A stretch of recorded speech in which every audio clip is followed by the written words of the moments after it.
Oh, you know what I love? Sports. Love sports. Sports. When It comes to Texas A&M. Where are you getting this information? Let me tell you. Welcome to TexAgs.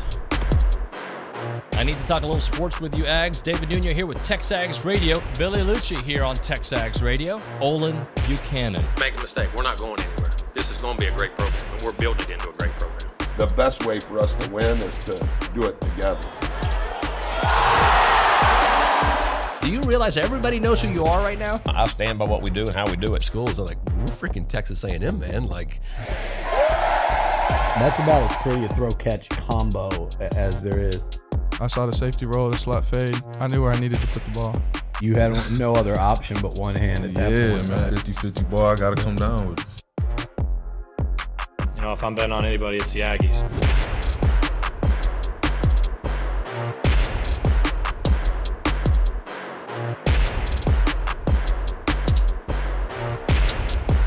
I said this on Luchador yesterday. I'm going to say it with OB here. Ole Miss is living Texas A&M's life. They're going to probably be a 10-win team 2 out of the last 3 years. They win games. They find ways to win games. Texas A&M right now, not right now, for the last few years, finding ways to lose games. And I apologize for the unfortunate tone to start off the show, but that's where we're at right now. TexAgs Radio presented by David Gardner's Jewelers, Rollo Insurance Studio, Go Hour, presented by The Warehouse at CC Creations. I'm David Nuño, and I've got OB, Olin Buchanan, my partner. Hey, buddy. Yeah, no apologies, because there's really nothing else to say. You know,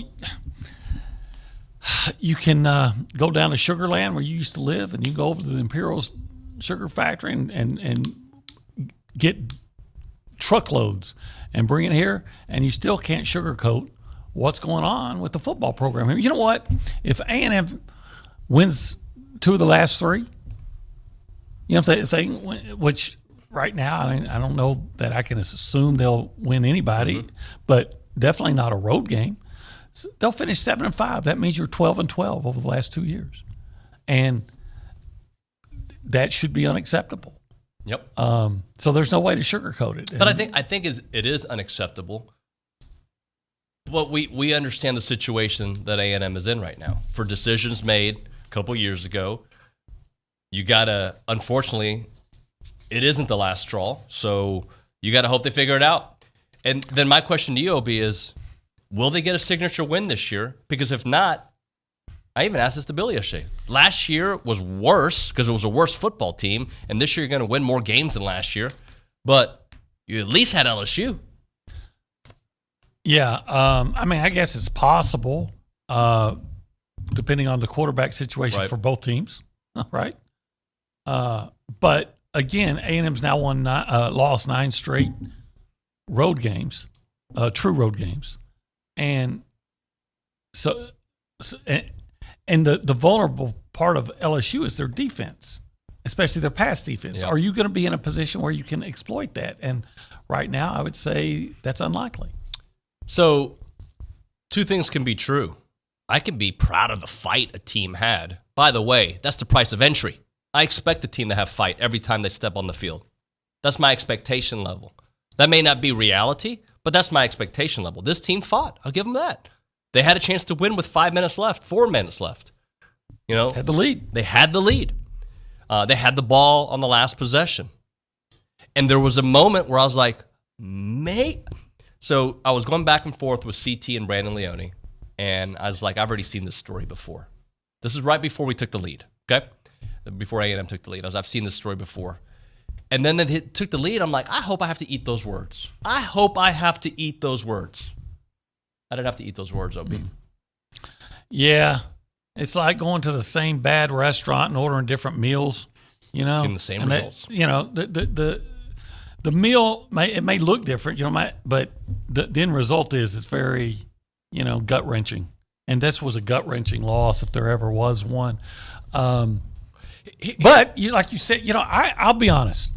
When A&M had a chance to take the lead early in the second half and had the interception in the end zone, or maybe they were looking to tie, and they had the interception in the end zone, and Ole Miss responded by going down and scoring, taking a 2-touchdown lead, I thought at that point A&M was done. I thought the Aggies were done. And yet they fought back, and they scored on touchdowns on 3 consecutive possessions and took the lead. And I thought, these guys have, if they won't quit in that situation, they'll never quit. So like you said, the fight, which should be the price of admission, but it isn't always. Right. That I will applaud them for, because they would not give up under any circumstance. They had a great reason to, and they didn't. But like you said, that should be that should be just innate in you as a competitor. So Derrick Henry, who's and I'm going to argue with him here, and I think you'll take my side on this, who's a great contributor to the show on the YouTube page. Go subscribe to the YouTube page, even during hard times, guys. It shows that you really care. Derrick Henry says, man, I can't help but feel we would be in a better spot with a fully healthy Moss all year. And my response to that is, I don't know. I don't know, because it's, first off, why do people get hurt all the time? Every year. Quarterbacks go down. How many quarterback injuries in the last 2.5 years? Well, 5? Well, if you count them, I'd say 8. If you lost Haynes King, then you lost. Well, you didn't lose Zach Calzada, but he was hurt. He was hurt. So I guess but technically you can't count that. Okay, one. so 1. All right. Last year. Then you lose Haynes again. And Max. So then okay, and then this year you've lost Connor, so I guess you're right. And then potentially we'll see. We'll see. But I guess what I'm going down to is you're down to your 3rd string quarterback for the 2nd consecutive year, and you went to the 2nd string quarterback, and had you played a bowl game, you would have been down to your 3rd string quarterback for 3 years in a row. And then the Moss, look, that was, I understand what you're saying, Derek, because he was, but Amari Daniels took over and was fantastic after that. Yeah, and I admire Le'Veon Moss because he runs hard all the time. But the issue, and they had a nice game running the football, but the issues with the running game this year has nothing to do with the running backs. Yeah. It's that offensive line that, let's face it, they frequently struggle to run block. And then, they make their quarterback into a piñata. They do. So when you say, like, we might, look, I don't know, because remember the talk of having a great defense? I think this is an elite front. I can't call it an elite defense if a team has 519 total yards of offense the year after they had 530. Yeah, they just did it differently. I can't call it an elite defense. And they've got some elite players. And I understand. Sorry, I cut you off there. No, it's fine. I understand that you had freshmen and guys who have not played cornerback. That is a huge. But it's always something. It's always something. You're right. And quite frankly, I don't get why. I will never understand ever why this defense will ever go to a 3-man front. And I'm not saying they do it all the time. Why would you ever rush 3 if you have freshman cornerbacks, or guys who haven't been playing much? The best help you can get them would be a pass rush. Yeah. There was one play, David, I'd have to look it up on my play-by-play, just remember it. And Ole Miss was looking at like a 2nd and 10, and they threw for about a 20, 25-yard gain to their tight end, number 86. Yeah. And you know who was guarding? 20 yards downfield? Fidel Diggs. Yeah. Why is one of your best pass rusher, is Fidel Diggs ever going to make that play downfield covering somebody? I mean, that is a mismatch that you're just asking for. What? I wish we know what's going through your mind when you come up with that scheme. Look, to me, it underscores that the problem with this team is not talent. This is let's just put it out here. This is a poorly coached team. What goes to the question from Cat D11 Ag on the TexAgs chat. Question for you, NOB. What is missing in terms of leadership of the program that prevents this team from winning close games? We keep hearing about execution. Are they too tight? Are they scared to win? Here's my assessment, and I'll just use Ole Miss as an example. They out-schemed A&M. They knew what A&M was good at. They got the ball out of Jackson Dart's hands. They also used some plays to create confusion, and guys were open. And not just one time. There was guys completely open on several occasions. I also see sometimes when they weren't open, they still made plays because, and I guess everybody in football now, maybe this is a common thing, but A&M's DBs rarely, it seems to me, and someone, if y'all want to educate me, please do. But when I'm watching, I see A&M play DBs rarely make a play on the ball. They typically, in fact, I don't even know if they ever turn to see the ball. It seems like every time I'm seeing, or it seems like every time, I'm surely it's not, but like on go routes and things like that, they're trying to run with the receiver.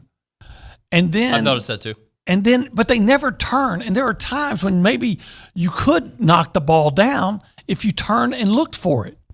Maybe they're coached to say, hey, just run with the receiver. When the receiver puts his hands up, try to get your hand where the receiver's hands are. I know that, they try that, but I would like to see, I would feel better if you'd just turn and try to swipe at the ball.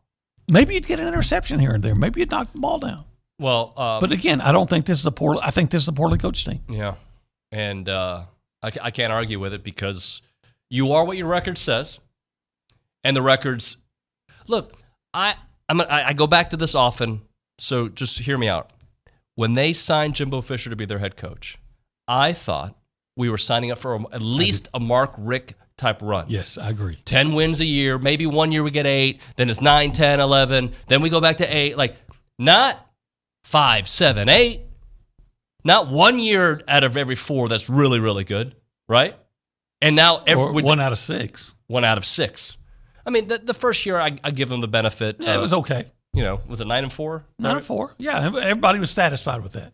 Which theoretically or technically could still happen this year. None of us believe that's going to happen right now because of what we're talking about, right? It is. I thought that's what we were signing up for, and what we signed up for is that we are not even the Mississippi schools right now. Right. You said that last year LSU lived A&M's life, and now Ole Miss is. And Ole Miss has done it 2 out of the last 3 years. And I'm just sitting in that Ole Miss stadium, and I'm looking around, and I see 50,000 seat stadium, and it's nice. Yep. But it's not palatial like. And look, they got nice facilities, but it's not like A&M. And they're an hour and a half maybe from Memphis. A&M's an hour and a half from Houston. Tons of football, all the advantages. I go to the men's room in the press box at Ole Miss, and they have, over the urinals, they have a poster or a sign about NIL. Say, hey, you can contribute to NIL. This is how Ole Miss is trying to enhance its NIL profile. Well, that's not an issue for A&M. There is no area that Ole Miss has an advantage over A&M except coaching. Yep. And you know what? A&M's lost 3 in a row to Ole Miss. If you want to be a part of the conversation this morning, you can do that. 979-693-1150. 979-693-1150. If you do want to call in, we'll put you on the Brian Foley Law Hotline. Good people can have a bad day. Call Brian Foley, 936-596-0407, serving Houston, the Woodlands, Conroe, and the Brazos Valley. By the way, this is Coffee Talk, presented by TexAgs Coffee. If you are interested in getting a little coffee from us, just tune in right now. Beat the hell out of morning by going to texags.com/coffee. And if you are, give me a number, OB. How many games did A&M won this year? 5. Okay, let's say 7 because we're still counting on those 7 victories. 7th texter, you get yourself a free TexAgs coffee. Let's go behind the glass, and we say hi to Nicholas Savage. Nick, good morning, buddy. Howdy, good morning, y'all. How are you? I'm good. Just another disappointing loss. Y'all have echoed a lot of, the sentiment, I think. Don't really have much more to add to it, but I'm just going to say, hey, it's time for Buzz Williams, Pack Reed propaganda. That all starts tonight with A&M taking on it's Texas A&M Commerce. So should be a fun game. Get to see the 2023-2024 squad and hope for another great year for them. I hope everybody who's as passionate about football for a moment considers also throwing that passion towards basketball before we get to March.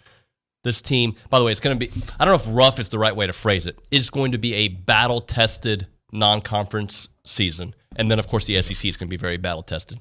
This team is built to go for a while. Unfortunately, I think it might be a lot like some of the Gillespie years in that, the Francione football teams were letting you down, but at least you found solace in Gillespie type, success in basketball season. And I think we can feel like there's a great opportunity for A&M to have a lot of success in basketball, the same way they did back then, to help,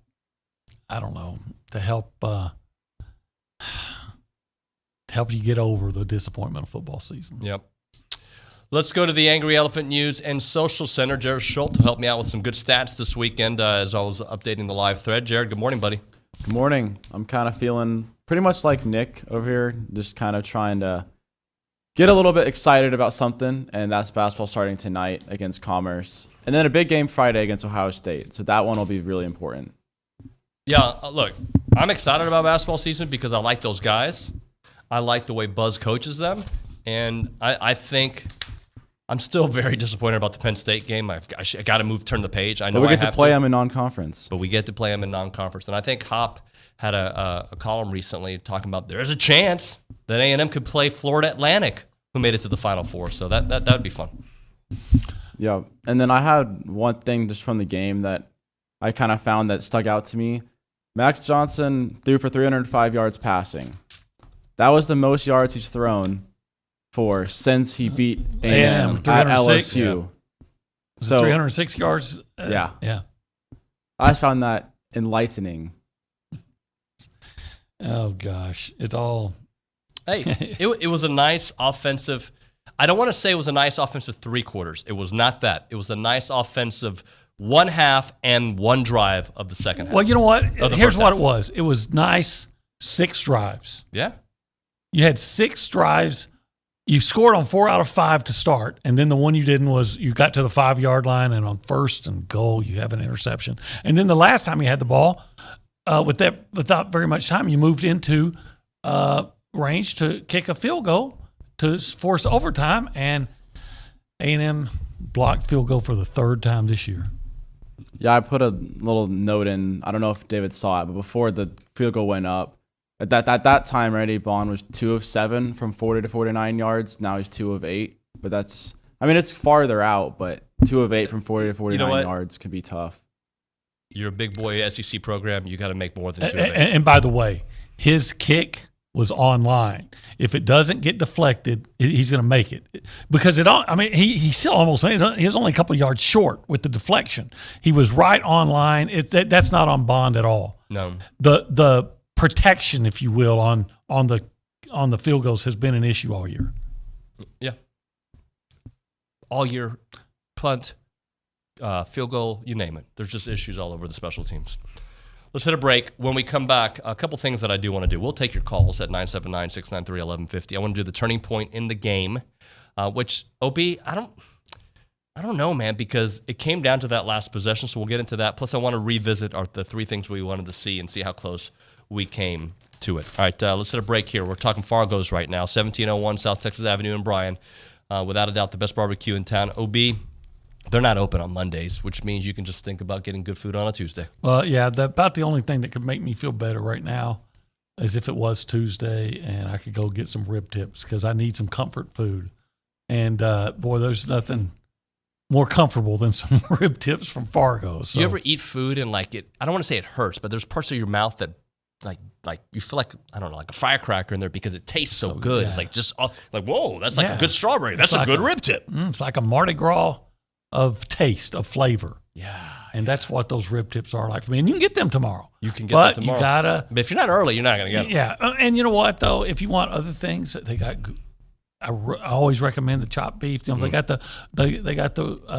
the pork ribs. They got all the sausage, the brisket. They've got all the standard things you look for at a barbecue joint. Yeah, they've been a part of this community for a long time, 22 years, 1701 South Texas Avenue in Bryan. Without a doubt, the what? The best barbecue in Texas, which means it's the best in the world. Did you know that that's their trademark? Well, just because it's true. Yeah, by the way, it's Fargo's.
It was on 1st and 10. They had just picked up. And we're back.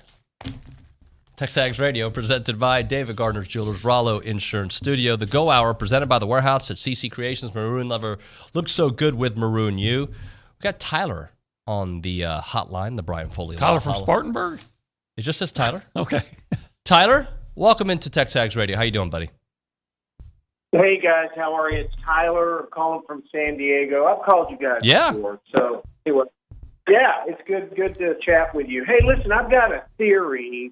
We're all grasping at straws here, trying to figure out what the heck is going on with this football team and coaching staff, et cetera. And I think that maybe Jimbo may be in over his head. It's just too much money. He can't handle the pressure of the expectations that come with it. He's surrounding himself with coaches who make him feel comfortable, not necessarily the best. He looks around. He can't handle the expectations that comes with all the money and the investment. That's why he ends up lashing out when people ask the tough questions, Olin. And, he builds a shell around himself, turns inward, becomes even more egotistical and stubborn. He is pressing, and his team is pressing, so they play tight and screw up. I think he needs to go see a sports psychiatrist and find out why he keeps losing. Well, I love your theories. I'll say that. I'm no psychiatrist, but I'm psychoanalyzing because I'm out of anything. I think we're all like at a loss, right? Of course, what else would we be at A&M but at a loss? But we're all trying to figure it out.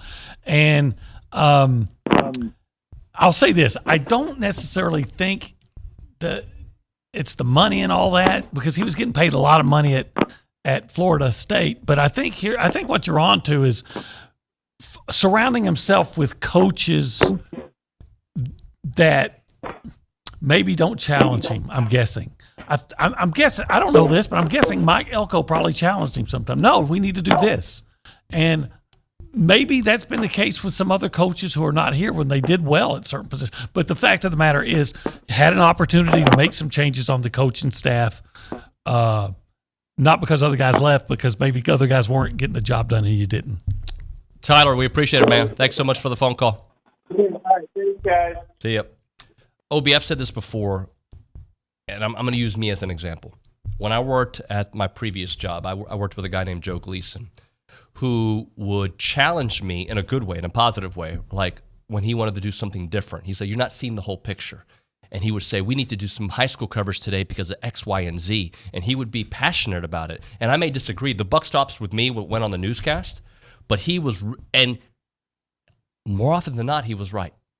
Right? So even though I was in charge of it, I needed to surround myself with people that are like, hey, you're not thinking of it. You're only seeing it through this lens. Right. You got to see it through this lens. And for all we know, maybe that they have those conversations because we don't know. You don't ever talk to assistant coaches, right? Mm-hmm. But so these are all theories, because we're not in the building, and that's the way Jimbo wants it. I get it. Yep. I get it. But so we don't know what's going on behind. But here's what we do know. We do know that A&M is 5-4, mm-hmm. and it doesn't look like it's getting any better. The program is in disarray, and it has been really now for 3 seasons. OB, what's your turning point in the game? My turning point is a holding penalty on Ole Miss. Ole Miss is about to go up 21-0. In fact, they scored the touchdown. I think was Bentley that scored it? They had scored the touchdown. We're thinking, okay, they're down 21-0. No, there's a holding penalty. So take those 6 points off the boards. Well, then there was another holding penalty. Oh, okay. Well, so Ole Miss has to settle for a field goal, and Shamar Turner, who I love. Shamar Turner, I don't care what happened later in the game. In fact, what happened later in the game, I admire you even more. But Shamar Turner, by gosh, that guy plays hard all the time. I would take him if it's my team anytime. I love you, Shamar Turner, for what you give this team. And he blocks the field goal. And we found out how fast Jacoby Matthews is when he picks it up. And there's guys around him, and he hits another, and he's gone. And everything changed then. Now, I know Ole Miss goes down and scores again, but the fact of the matter is that that play got A&M back into the game and they stayed in. But what happens if they don't get the holding penalty? It's 21-0. And where does this game go? It's a rout at that point. So to me, the turning point was the holding penalty. I can't even remember who held and who he held, but the back-to-back holding penalties. I'm going to go more closer to the end of the game, and to me, the turning point was the pass interference call on A&M. So it's the last drive for Ole Miss, their final drive, third play of it. Ball is deflected off the helmet of the offensive lineman, so that's why pass interference was still allowed. And was it Javon Thomas who the call was on? Javon Thomas is like trying to get around the wide receiver. The ball's up in the air for, I don't know, it felt like 46 minutes. It was up there a while. I don't think it was 46 minutes. It was the old wounded duck. Right? And you get a pass interference call there. If you get a pick, which to me that is a likely place to have an interception, game over. I thought it was going to be intercepted. When I couldn't see, I was watching the ball float, and I'm thinking, I'm going to look up and see, A&M guys, converging like moths to the light, right? And then there's nobody there. Here's one question, because I didn't see on TV. I'm on the field. I'm seeing certain things, but I don't see everything. And I just wonder. You just said Javon was trying to get to the ball. It looked like he was like trying to move the guy out the way I remember it, and that's where the pass interference. He was trying to get in front of him to get a position to get the ball. So was the guy keeping him from getting there? I don't think that was necessarily the case. Okay. I need to watch it again. Bottom line is he got a pass interference call, but that's not even my biggest problem. My biggest problem is the ball was in the air and nobody was there. Nobody was.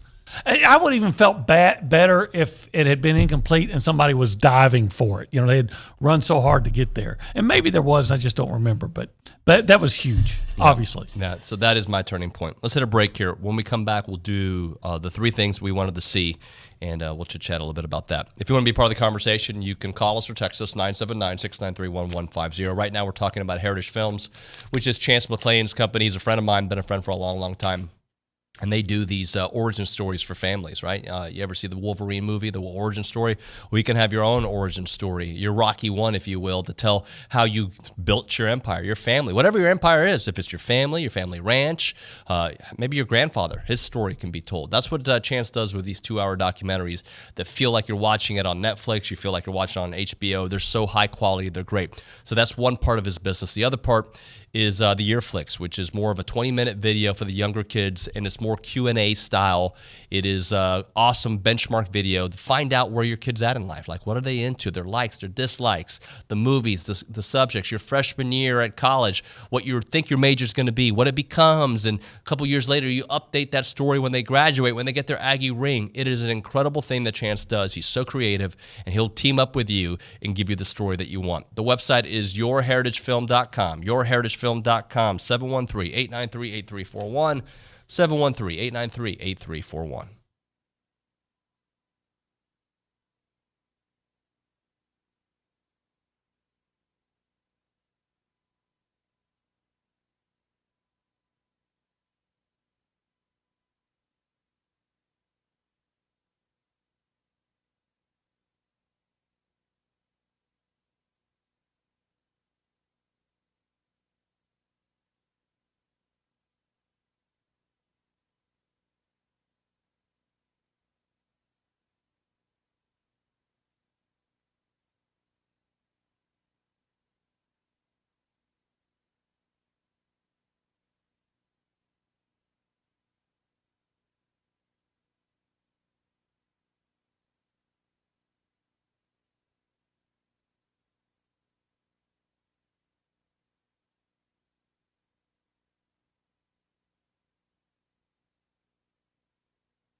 It's TexAgs Radio, presented by David Gardner's Jewelers Rollo Insurance Studio. So if A&M has to go with Jalen Henderson this weekend, you were looking up the last time he threw a pass was? Well, it looks like the last time he threw a pass was against San Jose State on November 25th, 2021. He was 1 for 1 for 5 yards. All right. So he's 100%. Now, this year he did play late against ULM and had a 7-yard run. Okay. So 2 successful plays right there. Let's go to the hotline, the Brian Foley Law hotline. Brad in Brenham is joining us. Brad, good morning, buddy. Good morning, guys. How are you all this morning? Yeah, you know. You know. I just try to remember that it's entertainment. It's not life and death. And I love it. It takes me away from the stress of my career. But I want to ask you guys something, and your honest opinion is that I sense even when Jimbo gives his press conference that the confidence is not there anymore. You can just feel it in the room. And it's a precarious situation because I think I would probably speak for most Aggies that even the last 3 games, it's almost self-deprecating. Like, if they have a little success, are we going to keep doing this every year? 8-4, 7-5. It's almost like you secretly feel like you want change to happen, that you want them not to be successful, so the change does happen so I can look forward to something. And I feel that, OB, even as you interview Jimbo, he could lose 15 games straight in a row, and he's still going to tell you the same answers. Well, guys, we just have to execute the plays, coach them harder, and you know, that nothing would ever change. It's almost like an alcoholic until he admits it, that there's no rebuild from there. And so we're just going to keep hearing that. So as a fan, and I'm not, oh man, I want them to lose, and all. It's almost a mixed emotion that I'm worried that we get trapped in a mediocrity phase where we won't make a change because we keep, every once in a while, we get a little hope, but then it's same thing. Little hope, same thing. And I just want y'all's honest opinion. Like I said, you know, I appreciate you guys. Love what y'all do. Thank you very much. Appreciate you, Brad. By the way, I personally don't really care what it's said at a press conference. Like, whatever they say across the street when they're not in front of us is what matters, and I'm not there. I do know it's not working. That part I know. It's not working. But sometimes I want a coach to go out there and say what I want him to say. And he said what we all wanted him to say against Nick Saban. He probably said more than we wanted him to say, right? But in that moment, it was awesome.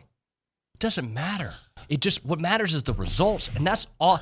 Greg Popovich is mean sometimes, but he won. He won a lot. Yeah, great players. He won with great players. And A&M has great players. Yeah. Here's what he wants my honest opinion. And here's what I think. I think Jimbo Fisher doesn't have the answers. And I think all he can keep coming back to is, well, we've got to execute. If we execute, it's got to be execute. Well, yeah, but you don't. And then the question is, why? Why? Everyone knows. Hell, I could put my son out there and say, hey, we're going to run this play. And if everyone executes, if every running back hits the right hole, and if every offensive lineman blocks the right guy and execute his block perfectly, it's going to be a successful play. If everybody, but why doesn't it? Yep. Why doesn't the offense look a whole lot different than last year after the travesty that was last year when you had Devon A-Chain? You know, so I think what our caller was getting at was, and he said he's worried about it being the same thing. What can you tell me? Not me, Olin Buchanan, but Jimbo. What can you tell all these Aggies that have given so much to this program? What can you tell them that's going to give them hope for not just the near future, but beyond this year? I mean, you've got to give them a reason to believe, and the reason can't be, well, we got to execute better, because you've said that for 3 years. And when that abusive person, when you're in the abusive relationship, and they keep telling you, oh, it's going to stop, it's going to be better, but then it never is. At some point, you have to think it's not going to get better. Yeah. OB, let's go over the 3 things we wanted to see this weekend. Do you remember yours? I can't. I probably wanted to see a really good run defense and make them. Would you say they were really good run defense? They were okay. They were okay. They weren't good when they needed to be. Judkins had 100 yards, but they didn't reach the numbers that they'd normally reach, right? But they were really good when they needed to be. Yep. I think I probably wanted to see a big pass rush. You know what? It could have been. You're not going to get that big pass rush with 3 guys. You're not going to get the big pass rush with Fidel Diggs trying to run with a tight end 20 yards downfield. That's just not going to happen. So I don't think I got the pass rush, and I was probably looking for great pass protection. All right, let's go over my 3. Tell me if they did this. Okay. Quicker pass play that doesn't take forever to develop. I think you saw some of that in the second half. I think the first quarter, a lot of stuff took a while to develop. No free points, special teams, pick 6, etc., but get free points. Okay, they got some. Yeah. Yeah. Bookend. Good start, good finish. Didn't get the good start. And they almost got a good finish. But they didn't get they had a good kind of It was kind of finish. like the reverse from last year. Last year started pretty well, and you finished pretty well, but the guts wasn't there. Yeah. And this year you had the guts. So, I mean, here we are again, 5-4, irrelevant in November.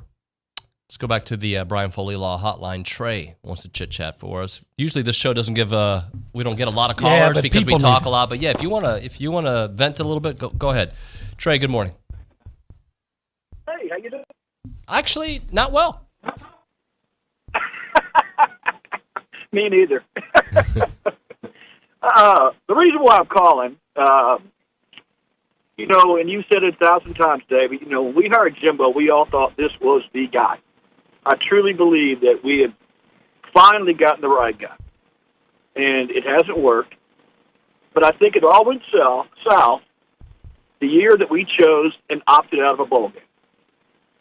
Now, I know we had a lot of COVID and blah, blah, blah, et cetera, but you know what? We're the home of the 12th man. You telling me we can't suit up some guys, go out there and play? We just didn't play. Mm-hmm. And since then, it's gone south ever since then. And I think that was a symptom. Well, I think that was a symptom of the problem. Yeah. And it's, like I said, we're the home of the 12th man. That's a terrible look. That is a terrible look. And, coaches always tell you, if nothing else, hey, I know it's not a big bowl game, but at least we get 15 more practices, and how important those are. You get 10 more. Yeah, exactly. I mean, you get a whole nother offseason to get your young guys ready. But we said, no, we're not going to play. And after that, we've gone, 5-7? This year, we're 5-4. So we're 10-11. Best case scenario. Yeah, best case scenario, we're going to be 7-5. And Kevin Sumlin actually has a better record than Jimbo does right now. You're talking wins-loss? Okay. Yeah. At A&M. Yeah, okay. Trey, but anyway. We appreciate it, Trey. Thank you very much, buddy. Thank you. All right. Later. I was going to say that Jimbo probably has a better record, but I meant in a different way. Look, I understand. I aesthetically agree. The issues were here before that. The issues, if the Colorado game didn't give you the manuscript of the way the next 3 seasons were going to look offensively, that game there, and I know Haynes got hurt on the second play of the second drive. First play of the second drive. Second play of the second drive, though. But that offense has been in mud since then. There have been some moments. Right. There's been the Alabama game, the LSU game, and I'd say the Miami game, second half, the offense got it going.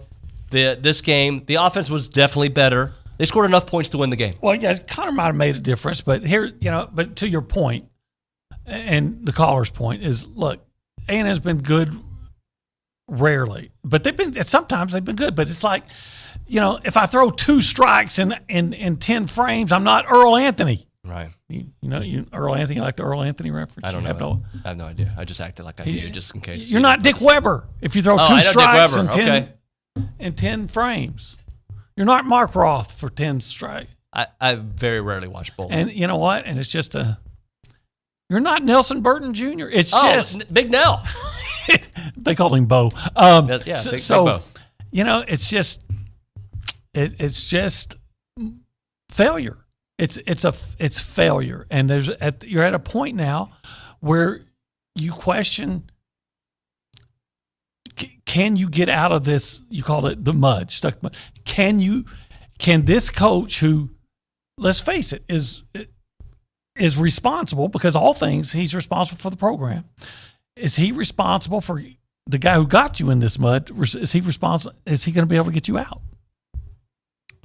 And fewer now it doesn't even look like mud; it looks like quicksand. And fewer of his constituents that loved him 3 years ago, now have any faith in him, and that's concerning. And I do wonder how concerning it is to Jimbo Fisher, and maybe very much, and maybe not at all. Let's try to get one more caller in. Joe wants to talk about the offensive line. Joe, welcome to TexAgs. Hello. Hello. I'm all right. How are you? Been better. Oh, pretty good. Tell me about it. But there's a lot of things that could be unpacked right here in this situation. I see no motivation from them whatsoever. None whatsoever. Not even from the coaching staff.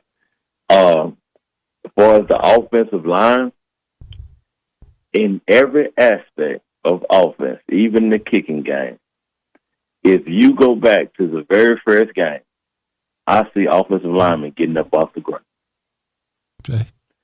Field goal kicks to punt to offensive run plays, pass plays. Every time I look up, offensive linemen are getting up off the ground, and that's a recipe for a disaster. You're not wrong. I have seen offensive line, these big 320, 30, 40-pound guys. I have seen them in games just pushed backward, like where they just fell backward, pushed onto their back. And now I will say this: I do see motivation, though. I do see motivation because I saw the way they kept playing. Yeah. Right. So I'll give them that. I think I think you have to look at the blocking schemes. I think you got to look at everything. You got to look at the development. How strong are what's going on strength, everything. You got to look at everything. When you don't reach your goals, you got to reevaluate everything, and they're not even close to their goals. No. Exactly. Joe, so Joe, I'm with you. I do think something else that I haven't. Oh, go ahead. Okay, something else that I haven't seen much of: physicality. I'm like, these big, strong guys on the defensive line can't push a pocket. I'm Not like, with how 3 guys rushing. No, never 3 guys. But I'm like, all right, I'm looking. Can we get some of these other guys up here a chance? I'm talking about Scarlett, Brownlow Dindy. Let's see what they can get out there and do. Can they get to the quarterback? I'm not understanding how, you got these guys, and from the little bit that I seen from Brownlow Dindy, he could reestablish the offensive line. And I'm just. Well, I don't know. I would like to see more of him just to see what you've got with him. Hey, Joe, we're up against the break, man. Thanks so much for the phone call. Appreciate you. Good call. They were all good calls. Yeah, they've been good. Jay, we'll try to get to you. I know we have around Aggie Land, so just bear with us here for a moment. Right now, we're talking QC Kinetics. Where's your pain? Is it in your brain because you're watching football? Is it in your knees, your hips, your back?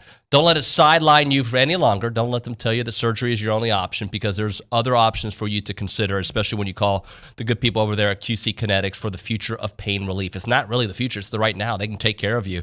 QC Kinetics is the nation's leader in regenerative medicine, restoring and repairing that damaged joint tissue. And they do it that old natural way, right? So they use the science of properties from your own body to bring you lasting relief. You're not going to have any drugs. You're not going to have any downtime. QC Kinetics is trusted by patients all over the U.S. and they're right here in the Bryan College Station area. Over 150 clinics nationwide with advanced protocols that get you moving once again. Get started now so you can live big time in 2024 and do all the fun things that you love to do. And by the way, it's a great use of your SFA and HSA funds. Put them to work by getting you the relief that you need so badly. By the way, these advanced regenerative treatments are getting amazing reviews for people with arthritic pain and pain from injury. Again, no drugs, no downtime, no surgery. That's the way I like it. Call QC Kinetics right now for a free consultation. Let the medical professionals take care of you. 979-452-6000. QC Kinetics, 979-452-6000. That's 979-452-6000.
TexAgs Radio presented by David Gardner's Jewelers, Rollo Insurance Studio. Go Hour presented by the Warehouse at CC Creations. I see a bunch of callers, and we'll try to get to you guys at some point here on the Brian Foley Law Hotline.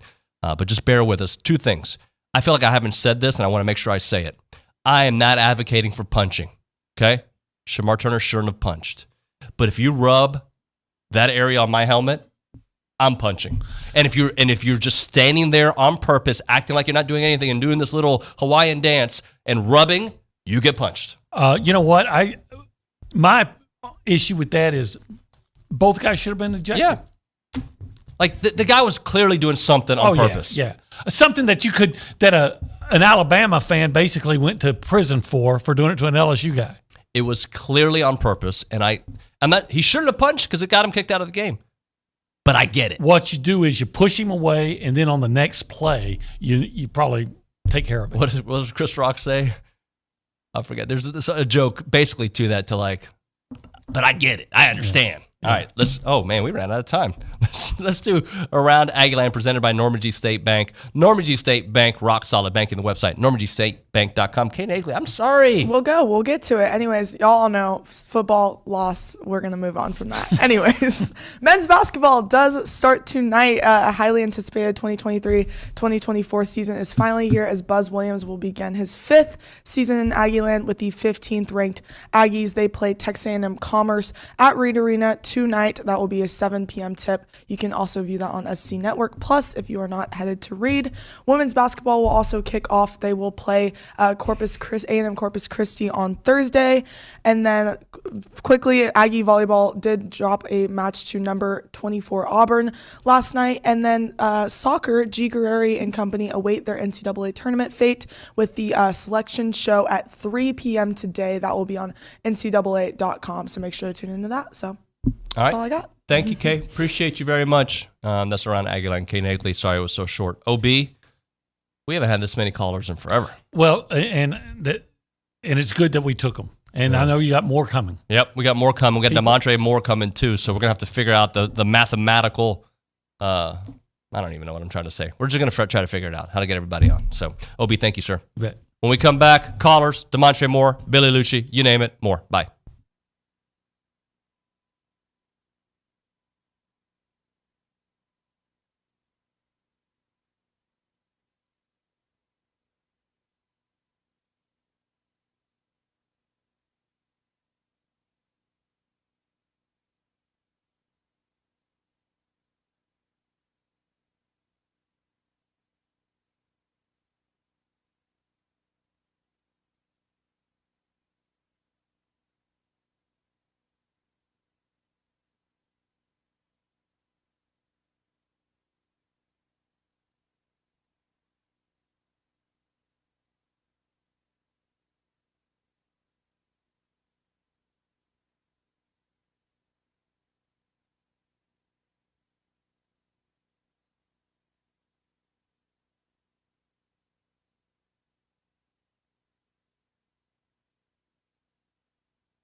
All right. It is TexAgs Radio. We are presented by David Gardner's Jewelers Wallow Insurance Studio. We've got to pay it off. I know many of you have texted the show. We will try to get to those here. Damontre Moore expected to join us here any minute now, so let's try to get through some of these callers right now. Jay's been holding the longest. We go to the Brian Foley Law Hotline. Jay joins us here. Jay, welcome to TexAgs. Hey, what's going on, David? What's the deal? First and foremost, man, hey, thanks for taking my call. Second, hey, I love the show. Love Thank what you. you guys are doing up there, everything. I appreciate that, Jay. Thank you. So, hey, you're welcome. You're welcome. So, look, man, this is my thing. This is my honest opinion here. Jimbo and that entire staff, he has to find a way to bring about 85% of those guys back for next season. Now, how is he going to do it? I have no idea. But he has to find a way to convince most, to draft eligible and everything. He has to convince those guys to entirely, come back for another full season, just like how when we went into the 2020 year. Now, if you can remember, that 2020 COVID year, although COVID happened, if COVID wouldn't have happened, that team was already picked to finish like first or second in the West. But the reason why they was picked like that was because that team was full of veterans. Kellen Mond going into his junior year, or that offensive line was mostly juniors, seniors, stuff like that. So, like I say, man, in my honest opinion, he has to find a way to rally around those guys, get those guys to come back, play another full season, and, we pretty much have to see how it goes from there with Connor and everything. That's just about everything I have for you. Like I say, thanks for taking my call, and hey, y'all have a blessed day. You too, Jay. Thanks so much for the phone call, and I think that was a wonderful phone call for a couple reasons. He's exactly right. Like, we all know the contract situation. So where we are right now, you've got to keep your dudes. It's going to be hard in this new world of college football where everybody is – it feels like everybody's going to come after A&M for a couple years, right? Well, they're coming for you. And they're going to come for your players. And some players are going to have an option to go to the NFL. Some players are going to have an option to go play elsewhere. Some players are going to be like, this is not the place for me. You've got to keep those guys. You've got to add to those guys. And you've got to reorganize part of your staff. That's the bottom line. And it's not everybody, but it's some of them. We'll try to get one more in here. Let's go to the hotline. Maybe, and Brent, we see you, but we're going to go to Colin. Colin, welcome to TexAgs. Oh, hey, yeah, this is Colin in Austin. Hey, Colin. It's amazing. The Shamar Turner thing, kind of encompasses, it feels like the whole fan base right now with our frustrations with the team. There's obviously no excuse in punching, but you can see the frustration on his face and the players' faces when they're playing.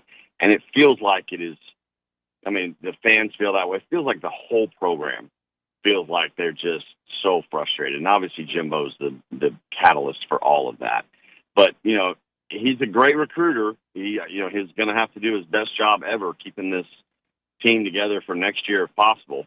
But I just don't, if he keeps the whole team together and gets some good recruits, what shows us that next year will be different than this year? Hope. And hope ain't cutting it right now, Colin. Appreciate the phone call. We got Damontre Moore there on the hotline. Thank you, sir. All right, take care, guys. Calling on the Brian Foley hotline. Brent, we'll try to get to you here in a moment. Let's go back to the Brian Foley hotline. Damontre Moore joining us here on TexAgs Radio on a Monday morning where people are disappointed, they're sad. 3 weeks ago, you were on the show, Damontre. You were a little more optimistic. Where are you today? I'm in Calgary, man. Just ended up this season. All right. So is that a congratulations or is that like shucks?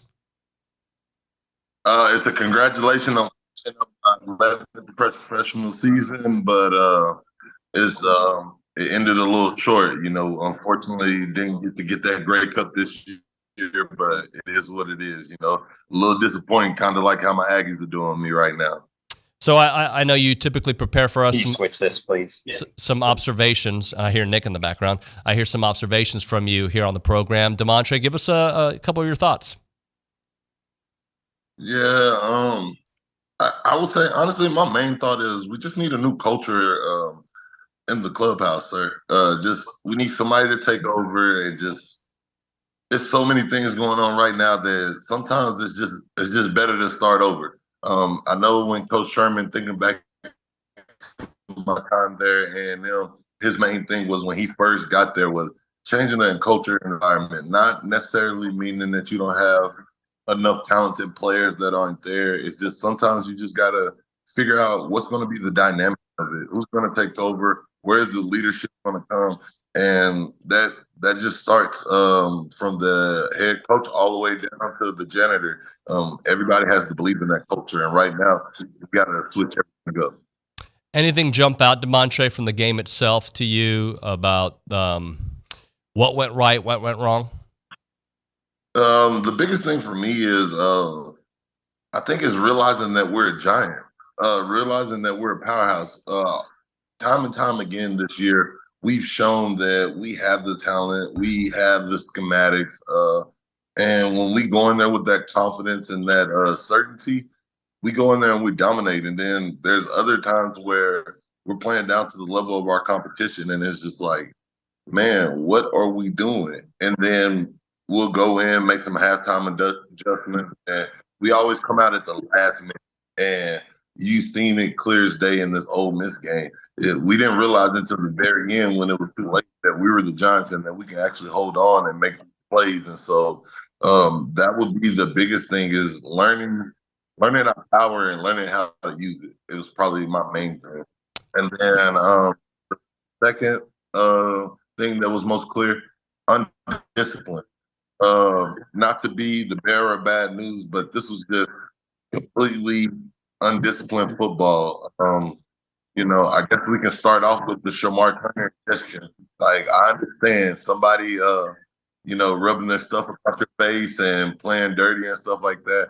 I'm a D lineman. I've been down there in those trenches. I know how frustrating it can get. And also, I've been that impulsive guy, the guy that was always known for being a hothead.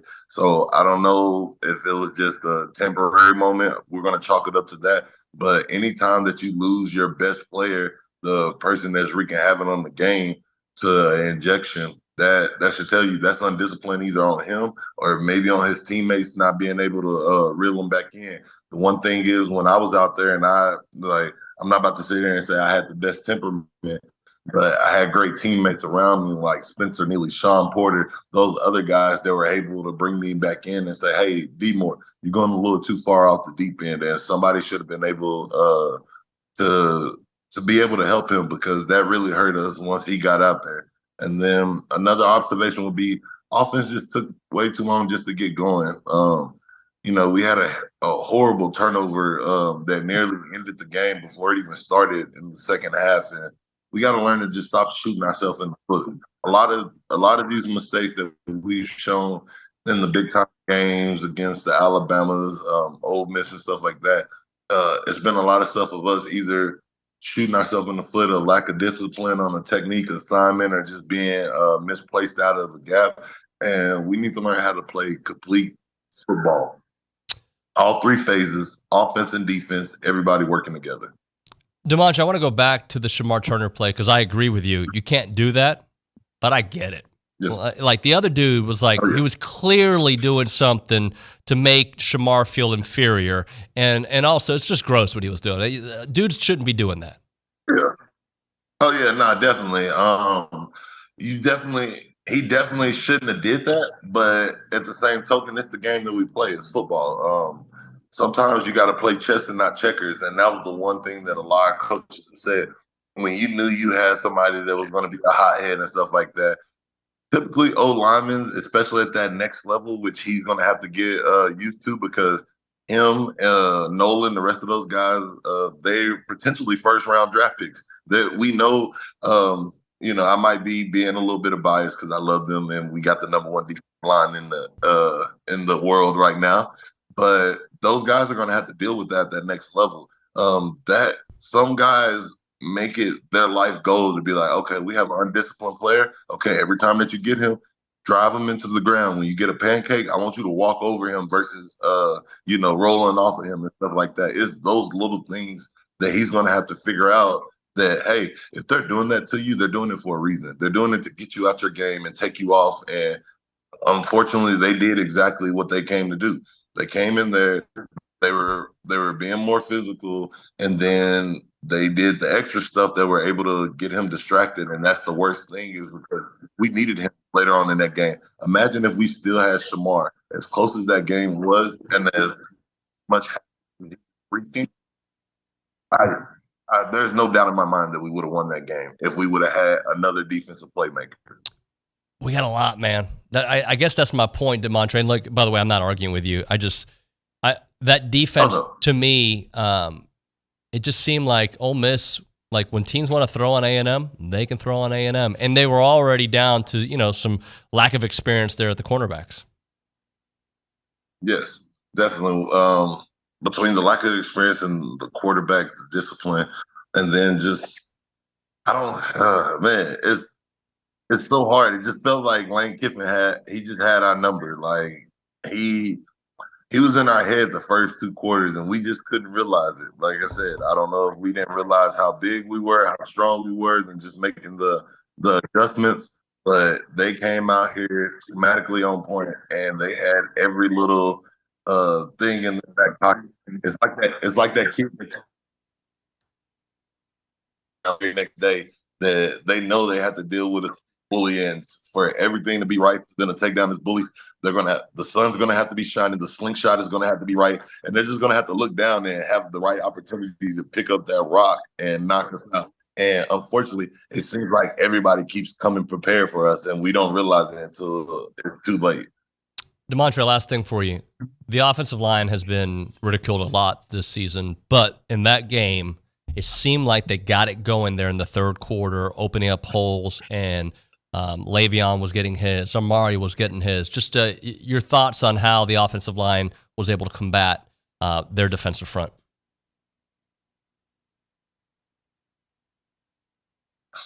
Honestly, I don't know how.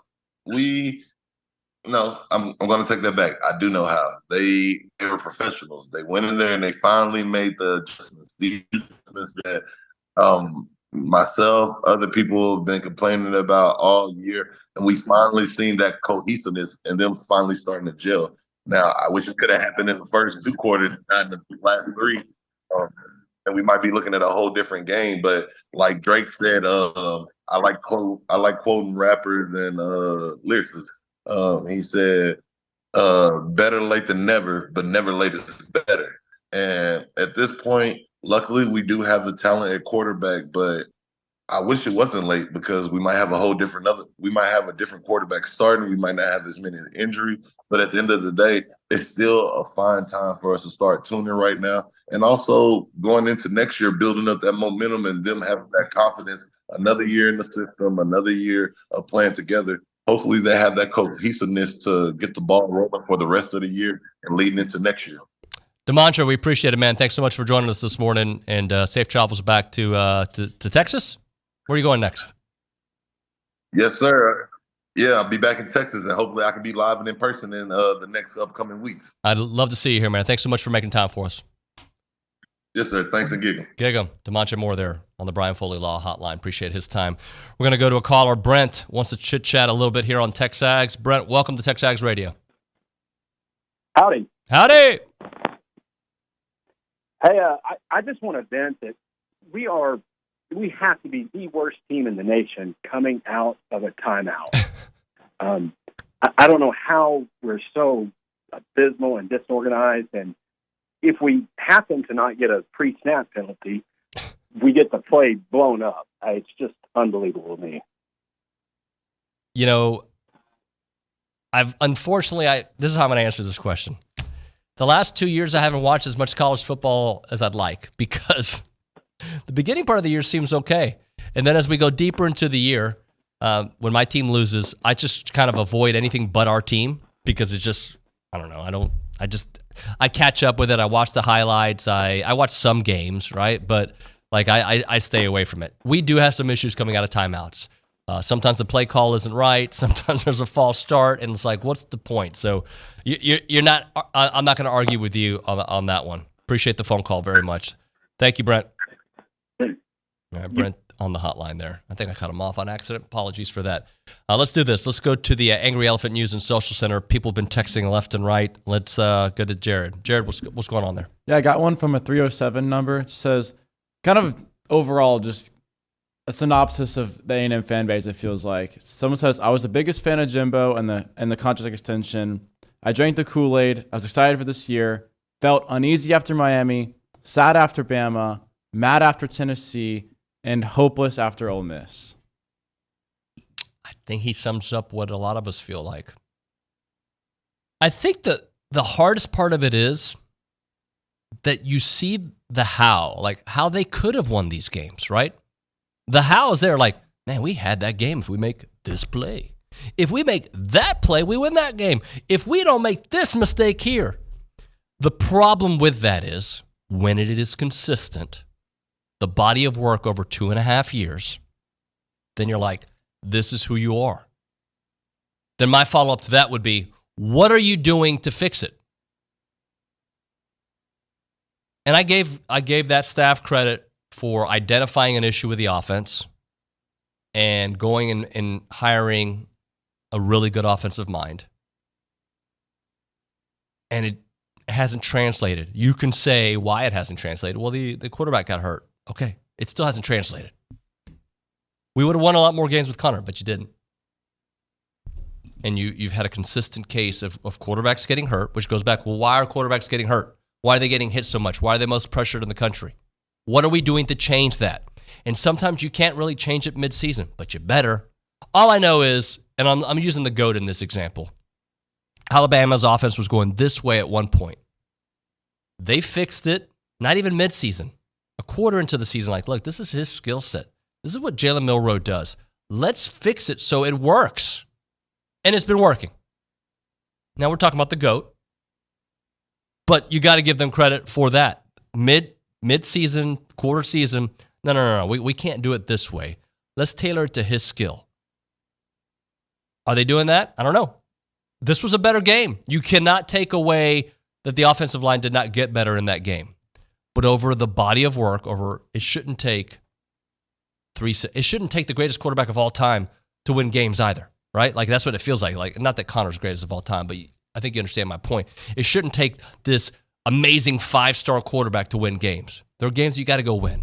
And I know the odds were against you, but when we're talking about 2.5+ years, this is where you're at. Let's try to get some more in there, Jared. We had one from Cletus in College Station. He says, the Aggies need to do it until they can't do it wrong.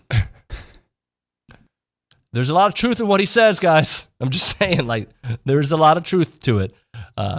Get it until you, well, hopefully. And execute. He also threw an execute in there. Well, we've already made that joke enough times. What else do we have, Jared? Hanley Miller says, not only are we always waiting for next year, but now we can look forward to, she says, being beaten by TU, but just having to play TU in the future. So there's kind of now we got that to worry about as well. Look, I'm not going to be next year Nuño right now, all right? I'm going to be right now Nuño. Like, what can they do to win a game? What can they do to win a signature game at the end of this year? Look, sometimes you got to get a little hope and a little, you got to get some luck, right? This next game with Mississippi State is not a guarantee for, they should. If Max is completely healthy, I think they win.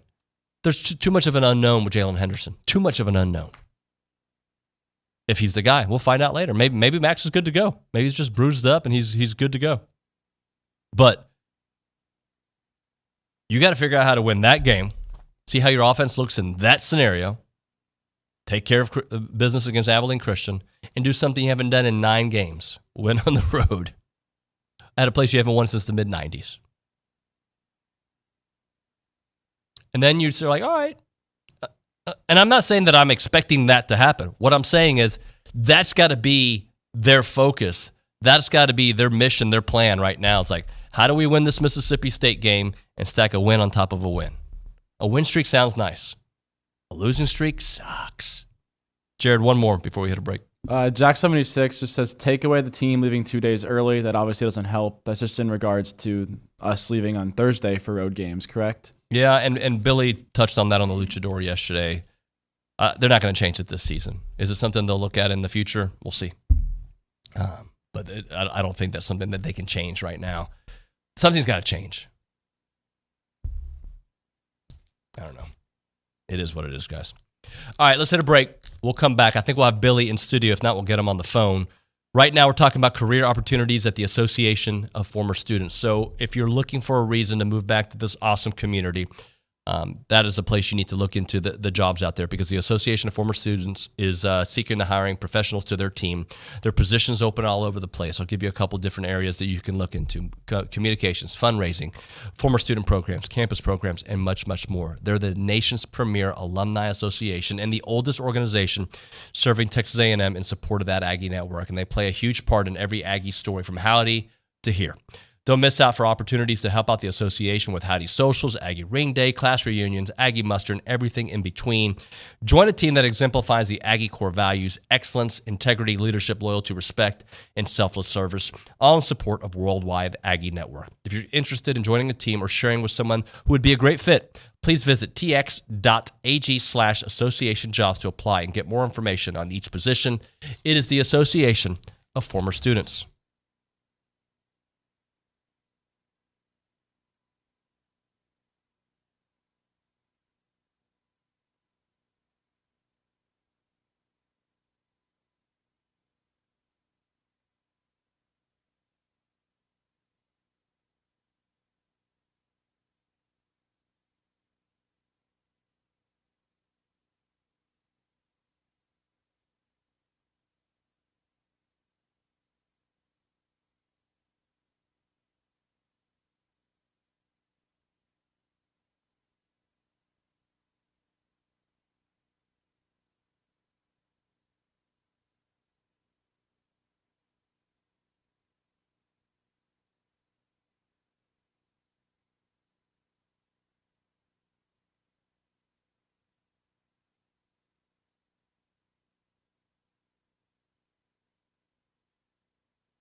TexAgs Radio, presented by David Gardner's Jewelers, Rollo Insurance Studio. Billy, I feel like Larry King today. Buffalo, hello. Like, we've had callers. We had people, like, venting. We've got theories. It's been good. You know, it's usually Obi and I just yap, right? And today people have wanted to call and You know, people aren't happy. You understand why. It's let me see if I can phrase this the way I want to phrase it. Good luck. Okay. I always tell you, I preface it before I phrase it, right? I let you know it's coming. Is this, because I've only been here since 21, right? So is this the lowest feeling around the program you've had in 10 years, 15 years? I don't know. Are you serious? I'm laughing at that. Is it? Unfortunately, we've been here before. But it's not. It's not the lowest. No. What is the lowest then? I think there's several. I think it's just any time you reach this point, that's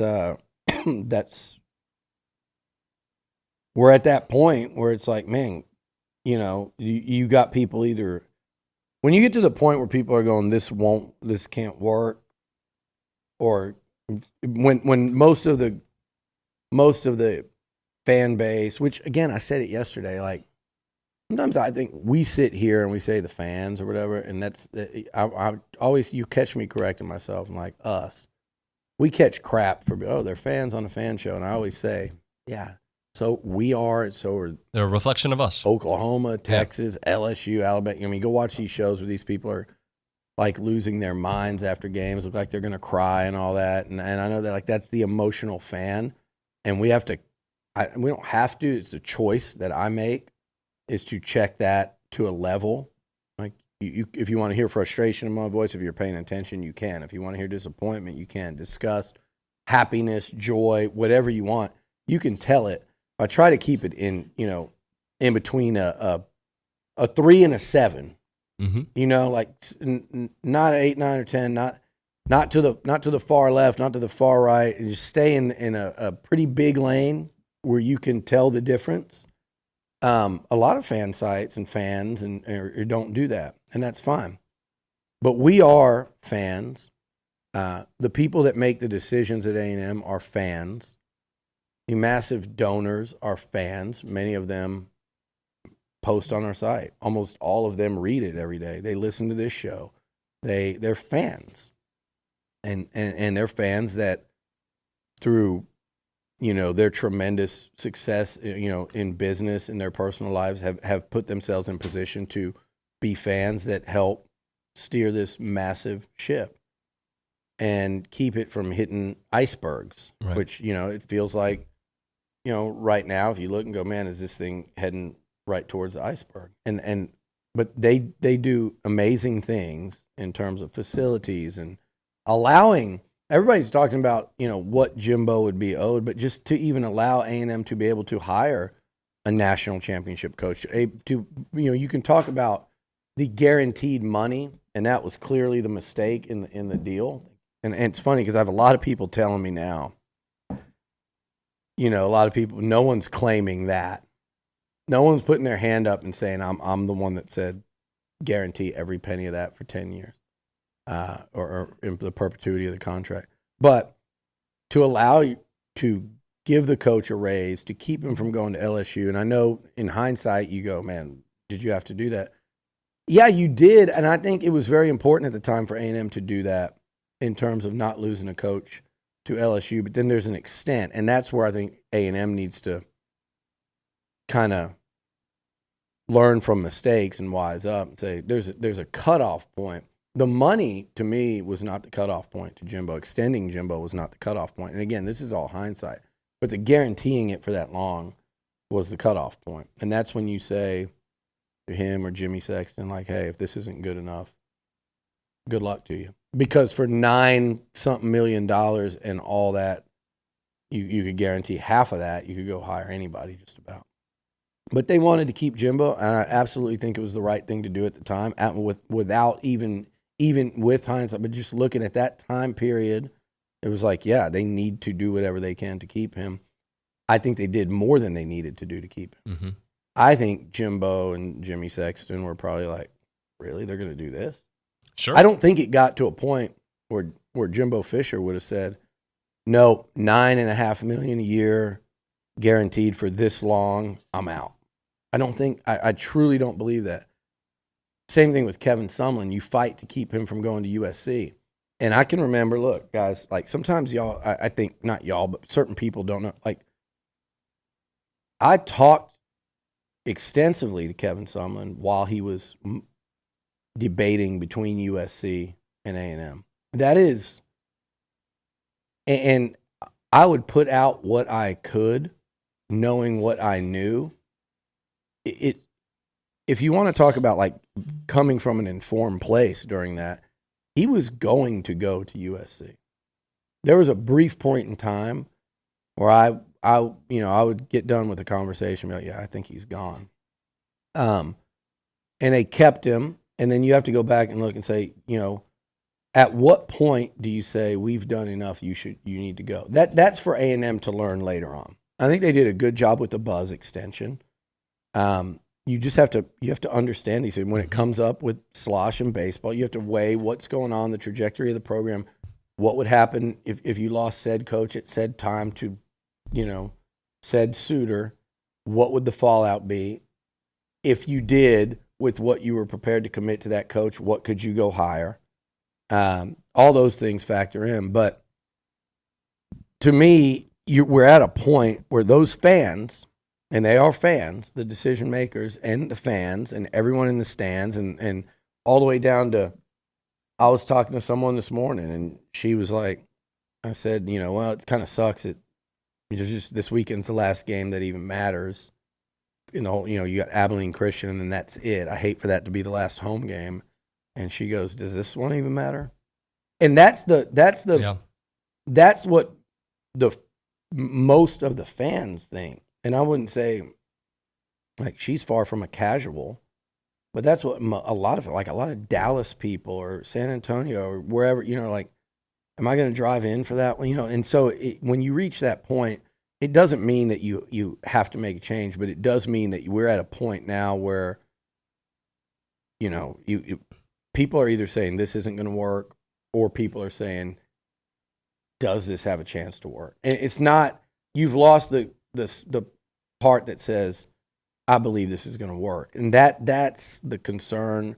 That's when you have a big problem because you got to have your players believe that and you have to have your recruits believe that.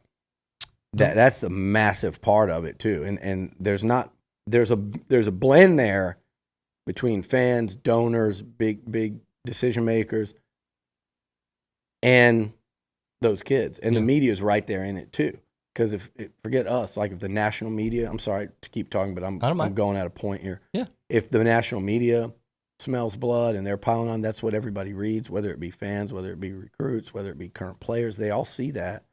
It all dovetails in together and it makes for a rough mix. And winning Saturday, I said it before and I believe it now, would have silenced. It doesn't mean like, oh, we're out of the woods, it's over, it's a smooth sailing from here on, program's going up.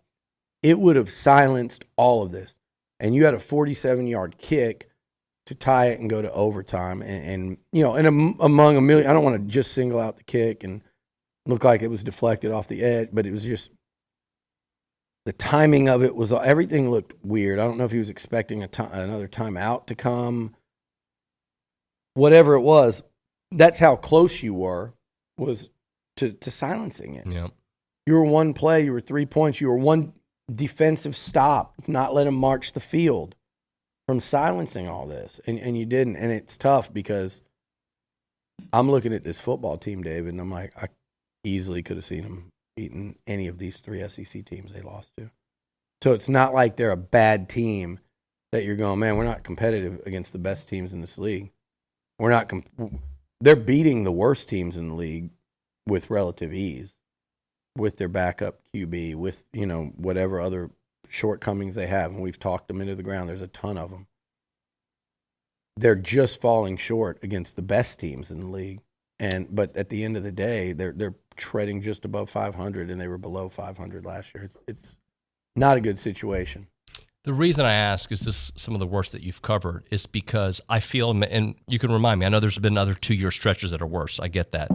But it felt that the dominoes started falling for maybe a regime change. And I don't know if we are really there right now. Yeah. Because of the contract. Yeah. And that's where people sometimes lose hope. Well, yeah, and look, go try blowing a 30, what was it, 44 to 17, or is it 44 to 17 lead, 45-17 lead at UCLA. Mm-hmm. Tried blowing that game in game 1 in a year where you knew the coach had to win to keep his job. I would say that was every bit as bad as this one, probably worse, just because people were wondering back then on a $20 million buyout if A&M could do it. Mm-hmm. That was a question back then. And you know why they did it? They did it because Scott Woodward was here, and Scott Woodward could essentially go to the board and go to the higher-ups, and he all but guaranteed he could get Jimbo. And he, I bet Jimbo would sit in here and say, no, I never gave any indication that I would leave Florida State that early in that season. But Woodward believed in it. He believed in it before that season. And he told me a long time before that he wanted Kevin Sumlin to succeed, but if he didn't, he thinks he could get Jimbo. Well, Sumlin knew that before his season was up and mentioned it to me in passing, which was super awkward. Yeah. But he said, well, we don't win these next couple, I guess you guys will get Jimbo. And like it wasn't a secret that that's who they were targeting. It didn't mean they could get him, but you had an AD that was very confident if he needed to that he could. Okay? If Kevin Sumlin went 10-2 that year, he wasn't getting fired. He might have it 9-3. But it was because there was a high degree of confidence that you could get a national championship head coach. There were other people up there at the time that thought they might have, for the amount they were willing to throw out there, that they might could get Dabo.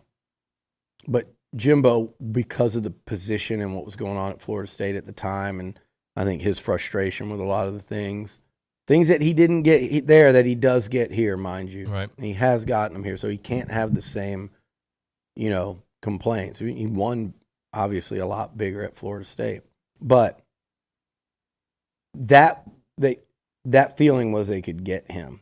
So the question, though, was that buyout, for the fans and people that didn't know those things are going, man, we just lost to UCLA. We blew this massive lead. We lost our starting quarterback halfway through the injury. We got to play a freshman QB. The next week, you barely beat Nicholls State. You had to bench Kellen Mond. It's pretty crazy that Kellen won an Orange Bowl to end his career in top 5 finish when he was benched against Nicholls State because you were about to lose to them at home. But that was pretty hopeless. Look, the Mike Sherman year was different because of the way A&M kept losing those games, and then you lose to Texas the way you do, and there was that fear. No one knew Johnny Manziel would be Johnny Manziel going into the SEC. That felt like, man, we're going to carry this into the Southeastern Conference. This is brutal. There's fear for next year. So I've been there many, many times. I don't know how much fear. The fear for next year, and we'll talk about it in a minute. We got to go to break. Would be, what does your roster look like if you get some kind of mass attrition? Because realistically, I would feel a million times better, ironically enough, about this team going into next year than I would have A&M in year 1 in the SEC. Who knew? Right. You didn't know you were hiring Sumlin and Cliff. You didn't know what Johnny was going to be as a true freshman. There were a lot of things you didn't know going in that league. That felt pretty daunting. This one, I'm looking at a football team that can't figure it out. Here's what they can't figure out: how to win close games. But I'm looking at a team that I'm watching going, this team can win. There are certain things that need to happen. But my problem, and I think the problem of the rational thinking fans, is it's kind of always been something. And yeah, they're way better than they were last year. And they're extremely competitive with the best in this league. Right. But they keep falling short. And there's a million reasons, but there's always reasons. All right, let's hit a break. We'll come back with more. Right now, we're talking about the Charge apparel, Aggie-owned, purpose-driven apparel brand. I was going to wear the gray one today, but I left it at the house. I'm going to wear it this week for sure. I love it. I got the maroon. You do that. Yeah, thank you. I don't know how the Avengers would feel, though. Well, I had it. This was supposed to be my workout how shirt. Would the Flash feel about that? He's not part of the Avengers. Iron Man. He is definitely a part. He would wear the Charge apparel. Okay. Thor would, because Thor would be jacked in the Charge apparel. And fat Thor could wear it too, because that's the Charge apparel. They fit everybody. Okay. I love Travis and Tucker. Aggie owner operated. They met in 2014 in the Parsons Mounted Cavalry. Tucker, a member of E2, Travis Squadron 2. But they started the Charge Apparel as a way to help out veterans out there, right? So this is a 12% of their total sales, not just profits, donated to veteran nonprofit partners with a focus on mental health initiative. It is a ode to the 12th man out there. Check out the website, thechargeapparel.com. You can find them on Instagram. You see all the cool shirts out there at the Charge Apparel. On X, the Charge brand. I'm telling you, you're going to love it. It is the Charge Apparel.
TexAgs Radio presented by David Gardner's Jewelers, Rollo Insurance Studio. So you were saying something at the break that I think we can kind of revisit here.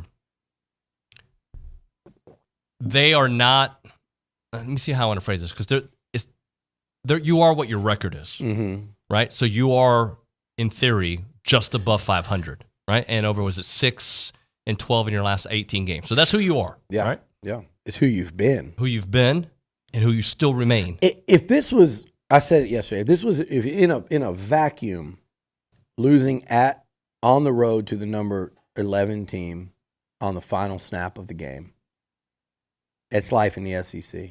And it's like, we're right there. We're legit. Like, you just played the number 10 team even. Bama's ranked what right now? I don't even know. You played them damn near even. You know, they were better that day, barely. Whatever you want to call it.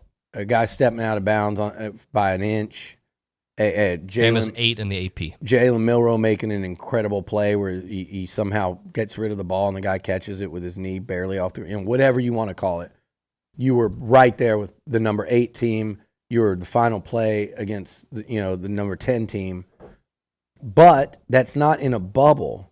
I mean, in a vacuum or a bubble, whatever you want to put it in, whatever kind of encasing you want to put it in. But in a vacuum, that looks fine.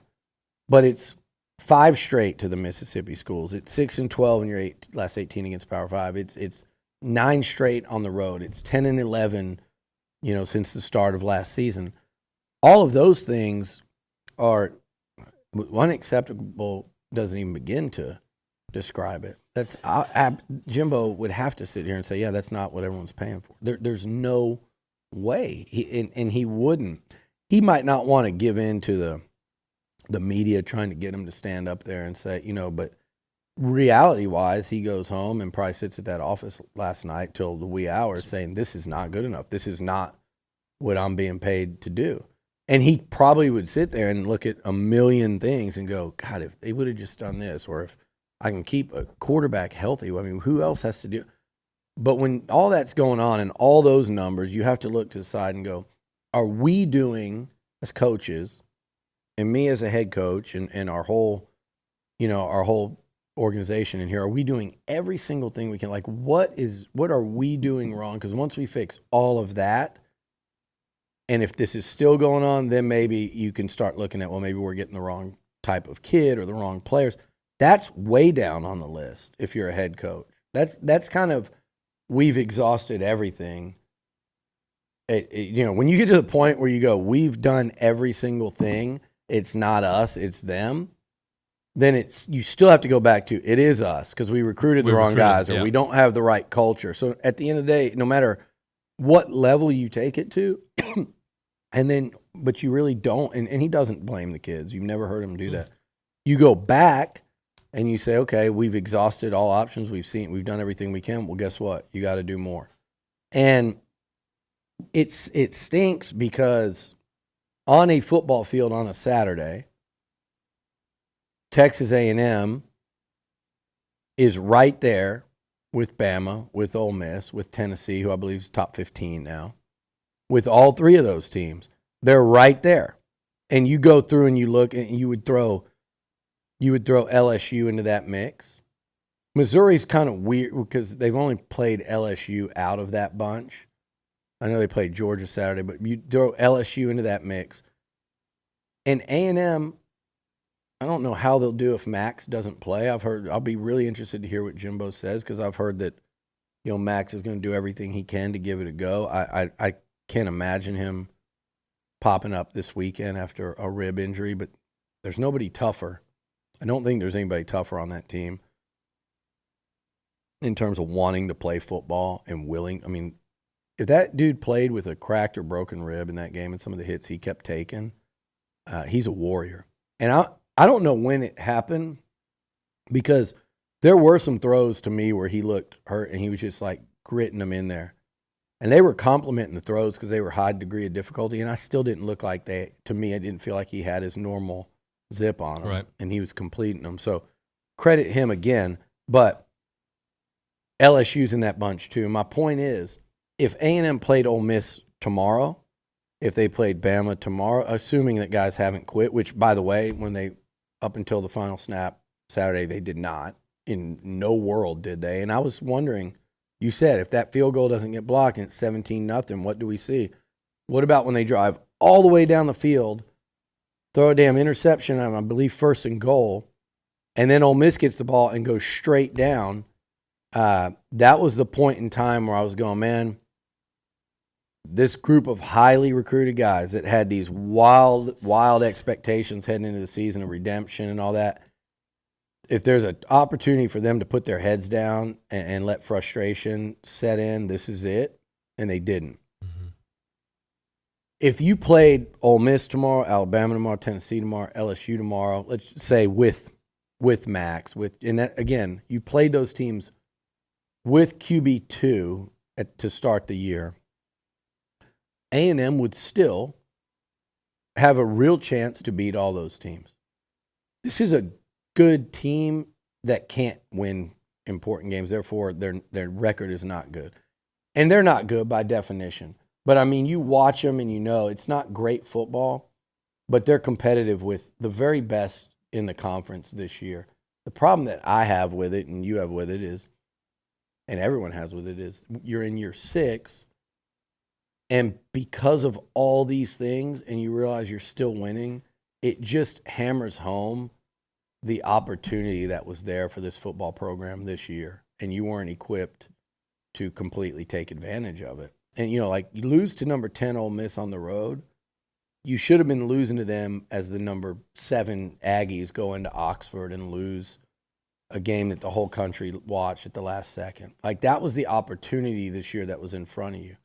Or the number 7 Aggies go in, beat Ole Miss to improve to 5-1 in the SEC, and they're the team that's still in the hunt for the title along with Bama. You know, you had that opportunity to be there, and everyone knows it because we're watching A&M going, these freaking games are right there for the taking because they're not a terrible team. They're actually far from a terrible team. They're a tremendously improved team over last year that's still playing 58, 59, 57 minutes of competitive football against the best in the conference after losing their starter. That's the frustration for me, is there was an opportunity here, and you had a tremendous backup in Max compared to other schools' backup. So we've talked all offseason. You were more equipped for it. They can win these games as they're currently constructed, and they're just falling short. And I think that in some ways only heightens the frustration, and understandably so. You got to hit a break here. Milliken Reserve time. Neighborhoods at Milliken Reserve are nothing like your typical subdivisions out there. They're based entirely in the Brazos Valley landscape and heritage, closely linked to the land with deep Texas roots. There's no place like Milliken Reserve. They got some different options for you to check out. You got the creek. Those homes are on 10-plus acre wooded estates. You also have the hollow that are in a private gated community out there, and the meadows that are responsive to their natural surroundings. Milliken Reserve, again, rooted in that Texas soil. If it sounds like a place that you would like to live in, check out the website at millikenreserve.com. If you're not in the market to buy a home, you just want to go enjoy life and enjoy nature, you can do that at Milliken Reserve as well. Their mission is to build a healthy community around nature, treading lightly on that land, creating a sanctuary for family, for nature, and for community. They have an extensive network of trails throughout a wooded landscape that includes walking, equestrian creeks, ponds, and gathering areas out there. And they want to maintain and restore that natural habitat with all the beautiful animals you can imagine, from the white-tailed deer, the songbirds, the rabbits, the turtles out there. And homeowners at Milliken Reserve share in a legacy of conservation, which means generation after generation, you're coming back to that same kind of place. Learn more again at millikenreserve.com, millikenreserve.com.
Hey, by the on way, for 10 seconds. This is a fake segment, so I want to tell everybody thank you for Hi and bye. watching. We'll see you in the next hour.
Hey, we're back. TexAgs Radio, presented by David Gardner's Jewelers Rollo Insurance Studio. Hour number 3 of the programs. Billy's here with us. We're going to get into a lot of football the rest of the hour, but I did want to talk some basketball because the season does start today. My buddy, the coach, Tom Schuberth, has a scouting report for this game. If you're looking for that kind of intel, go to the premium boards. Number 15, Texas A&M versus A&M Commerce today. Tonight at 7 o'clock. It'll be on the SEC Network Plus obviously at Reed Arena. Hopefully you guys can go pack Reed. Super excited about this season. Super excited about this week. Ohio State on Friday. It's a big game right off the rip. And tonight's a big game because it's the opener. And these are games, early on in the season you have to win. Look, you can see Texas A&M Commerce and you think, I know nothing about them. I'm going to read Tom's scouting report. But, man, I'll tell you what, you see games all over the country this time of year. Normally don't end in an upset. Every once in a while they do. But typically, everywhere in the country this time of year, you see games closer than you'd expect against these kind of teams, whether it's halftime, whether it's late game. you're going to see them around college basketball these first couple weeks. If you're A&M, you hope you avoid that, and that's what having. I think more than anything, having veterans on your team, a veteran roster like A&M's got, veterans in the paint, veteran guards in particular. That's those teams that are built to overcome these type of early season contests and get you through them without that, what would be incredibly damaging blemish, and in most instances keep you from playing tighter than expected games as well. And when they are tight, early second half or something, you can pull away. So I like this team's makeup in terms of that. What I'm interested to see is how good a basketball can they play early in the season, because we've seen them struggle the last couple seasons early. Yep. Particularly last year. The year before, I don't think they struggled. I think they were really good in non-conference. They didn't really play anyone. Right. That was the gripe. And then they struggled to start off SEC They play. lost that TCU game, and then they struggled to start. But last year, struggling early. That can't be the case this year. Buzz has acknowledged that. He understands the challenging is an understatement, schedule they've put together. I think that's why he was pretty excited to open up by playing against Texas Tech and Baylor. Yeah. Two really, these are two quality programs. It's a national championship program. It's a program that I know they have a new coach, but they're not far removed from a Final Four. Two really strong programs to go play them early. I think that was absolutely by design in terms of just setting and preparing yourself for this schedule. I know Baylor's kind of an annual thing for them, but to throw Tech in there too, that's a tough one too, and I love it. Hopefully that'll prepare them for Ohio State in game 2. Again, always a good program. Always good, sometimes great. Haven't been great lately, but in the day of the portal and NIL and transfers and what Ohio State can bring to the table, and we'll talk a lot about that game as it gets closer. Again, listen, Tom's scouting report's going to be great on these things. Mm-hmm. That's one of those ones when you look at the rest of your non-conference schedule, you better be prepared to go into Columbus and go out there, and win a game and get back here 2-0 for the week. That would be massive for this basketball team. And man, I'm really interested / concerned in terms of them getting Julius Marble back. I understand that when it goes to the university level, you're not going to get any commentary on it. You're not going to I wouldn't sit here and peddle hope because it's the unpredictability of it, and I don't even know what it's about, and that's student privacy stuff involved there. My thing is, with Julius Marble, that dude's a really good basketball player. Yeah, he is. And he's experienced in the system. There are times out there where he can just flat out win you a game. He can carry you for stretches.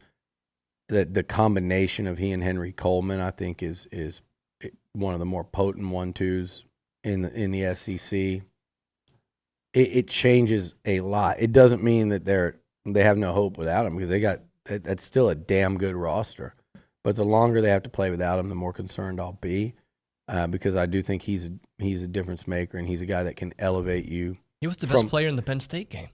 Yeah, well, that's not saying a lot. Well, but he helped you win a lot of basketball games last year. He is a key piece to the puzzle. He's a tough guy.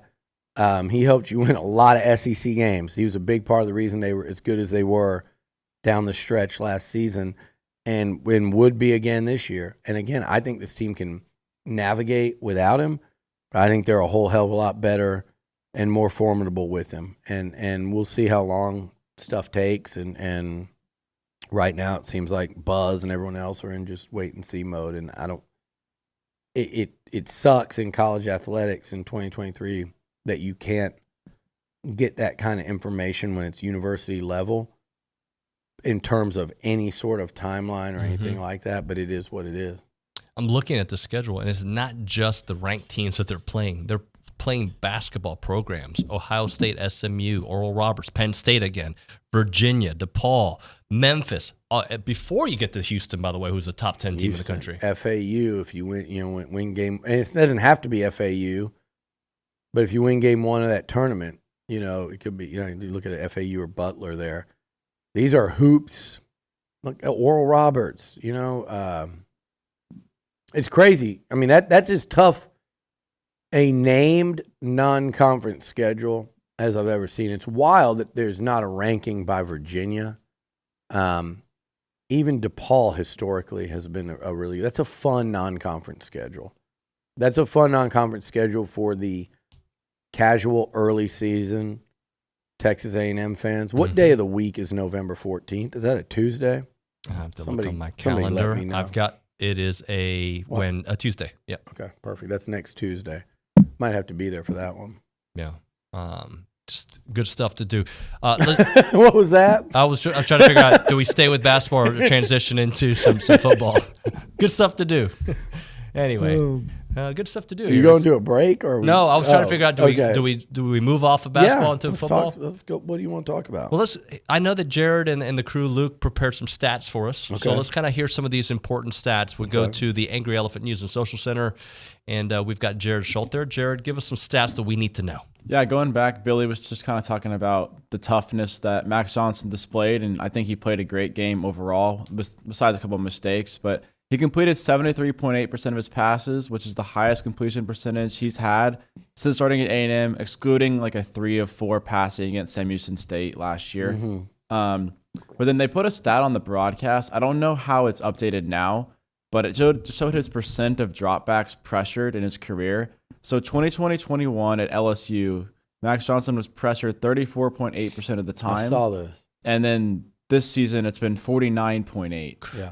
And it's remarkable he's been able to put up the numbers that he puts up in some of these games, given that. But so people wonder, and they've asked me, how's Max so much better at LSU? And he was up and down at LSU, but he was also really young. But the answer is right there, because they were like, oh, LSU was a bad team. They were, but they protected the quarterback better than this A&M team's doing. And again, there's two things with its pressure. First of all, those numbers right there, 300 yards, 74% completion, 2 touchdowns to a pick, only 11 incompletions on 42 attempts, including a couple of very easy drops. Mm-hmm. Now, there was an interception drop or two as well, but, a couple of very easy drops there. Those numbers are one thing. But when you look at how many times he answered, how he bounced back from that interception, how he and Aniyah Smith, I think, as much as anybody. And look, it wasn't just them. I'm sorry, because Ja'Day Walker, Jake Johnson with a big touchdown. Yep. Le'Veon Moss really got them going running the football. And then he gets hurt. And then Amari Daniels comes in and puts up almost the identical numbers because he ran so hard. There were a lot of dudes that stepped up, but I think Max and his toughness were a big catalyst in that. And credit the O-line. That's the best extended stretch I've seen from them this year. And I know he was still under pressure and stuff, but people have to realize that in the SEC, that type stuff's going to happen. Jackson Dart took some shots, and he's great at getting the ball away, but that type stuff's going to happen. It's just not getting your quarterback killed. It's not letting it completely disrupt and kill drives and ruin your offense. The offensive line was really good down the stretch of that football game against a quality SEC defense. They're not a wrecking crew, black shirts, any of that. But that was a quality defense, not Bama, not Georgia. It's a higher end SEC defense this year, and they shredded them. They moved the ball. They did it on the ground. They did it through the air. They had open receivers. Ole Miss is the third total defense in the SEC. Yeah. Yesterday I said conservatively they're top half. And I don't mean without stats. I just mean if you play against them. And that was very conservative. I would have said, I think I did go back and say top 5 in the conference. Statistically, they're number 3. And A&M cut through them on the ground, by land, by sea, by air. They cut through them in the second half of that game, and really a little bit longer than that. But Max was, I think, the catalyst of all that. The way he played, the way he hung in there, the way he played hurt, the throws he made, the way he bounced back and was resilient. That was a game that, forget statistics, that was a pretty heroic performance. And if he could have led them down to one more score or down to that field goal, and it's so frustrating that they fumble a damn handoff. You know, and I don't know where that went or who's, but it's so frustrating to see them fumble a handoff in that situation that took it from a 42-yarder essentially to a 47-yarder, which is pushing, or was it a 47 to a 42-ish or 52-ish? That kind of got you out of Bond's range, whatever. And then when you complete that pass and you cut it down, where it's was it a 42 there at the end that he missed? It's a 42. If you don't take that loss, I think 47. Sorry. Okay, you might have gotten a first down on that series of downs if you don't take a 4-yard loss. Let's say you run a normal play there, and it's a 2-yard gain. You have a much better chance of converting that fourth down and having a chance to win a football game instead of attempting a 47-yard field goal. That play for loss was a freaking disaster. It was an absolute disaster, and that fumble, I don't know, what was going on. It wasn't just the fumbled exchange. It looked like there was confusion as well. But outside of like the fact that they couldn't finish it off, that was a damn heroic performance by 14, especially when you factor in that he was playing with some sort of rib injury. It wasn't him. And it really wasn't the offense this time around. It wasn't. And somebody said, well, the offense gave a 14-point swing. That's not a 14-point swing. The offense cost themselves 3 or 7. It was first and goal. I think they would have scored.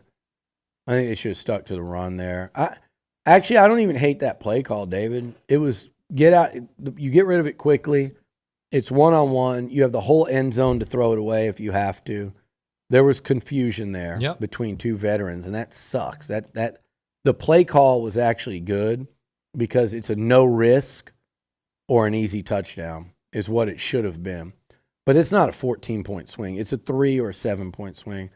Ole Miss got the ball at the 20. They marched 80 yards on you. You don't call that a 14-point swing because if you score there and kick off to them, they're probably getting the ball at the 25. And based on what we saw, they would have driven 75 and scored. It was just a momentum killer. But A&M got momentum back. They took the lead.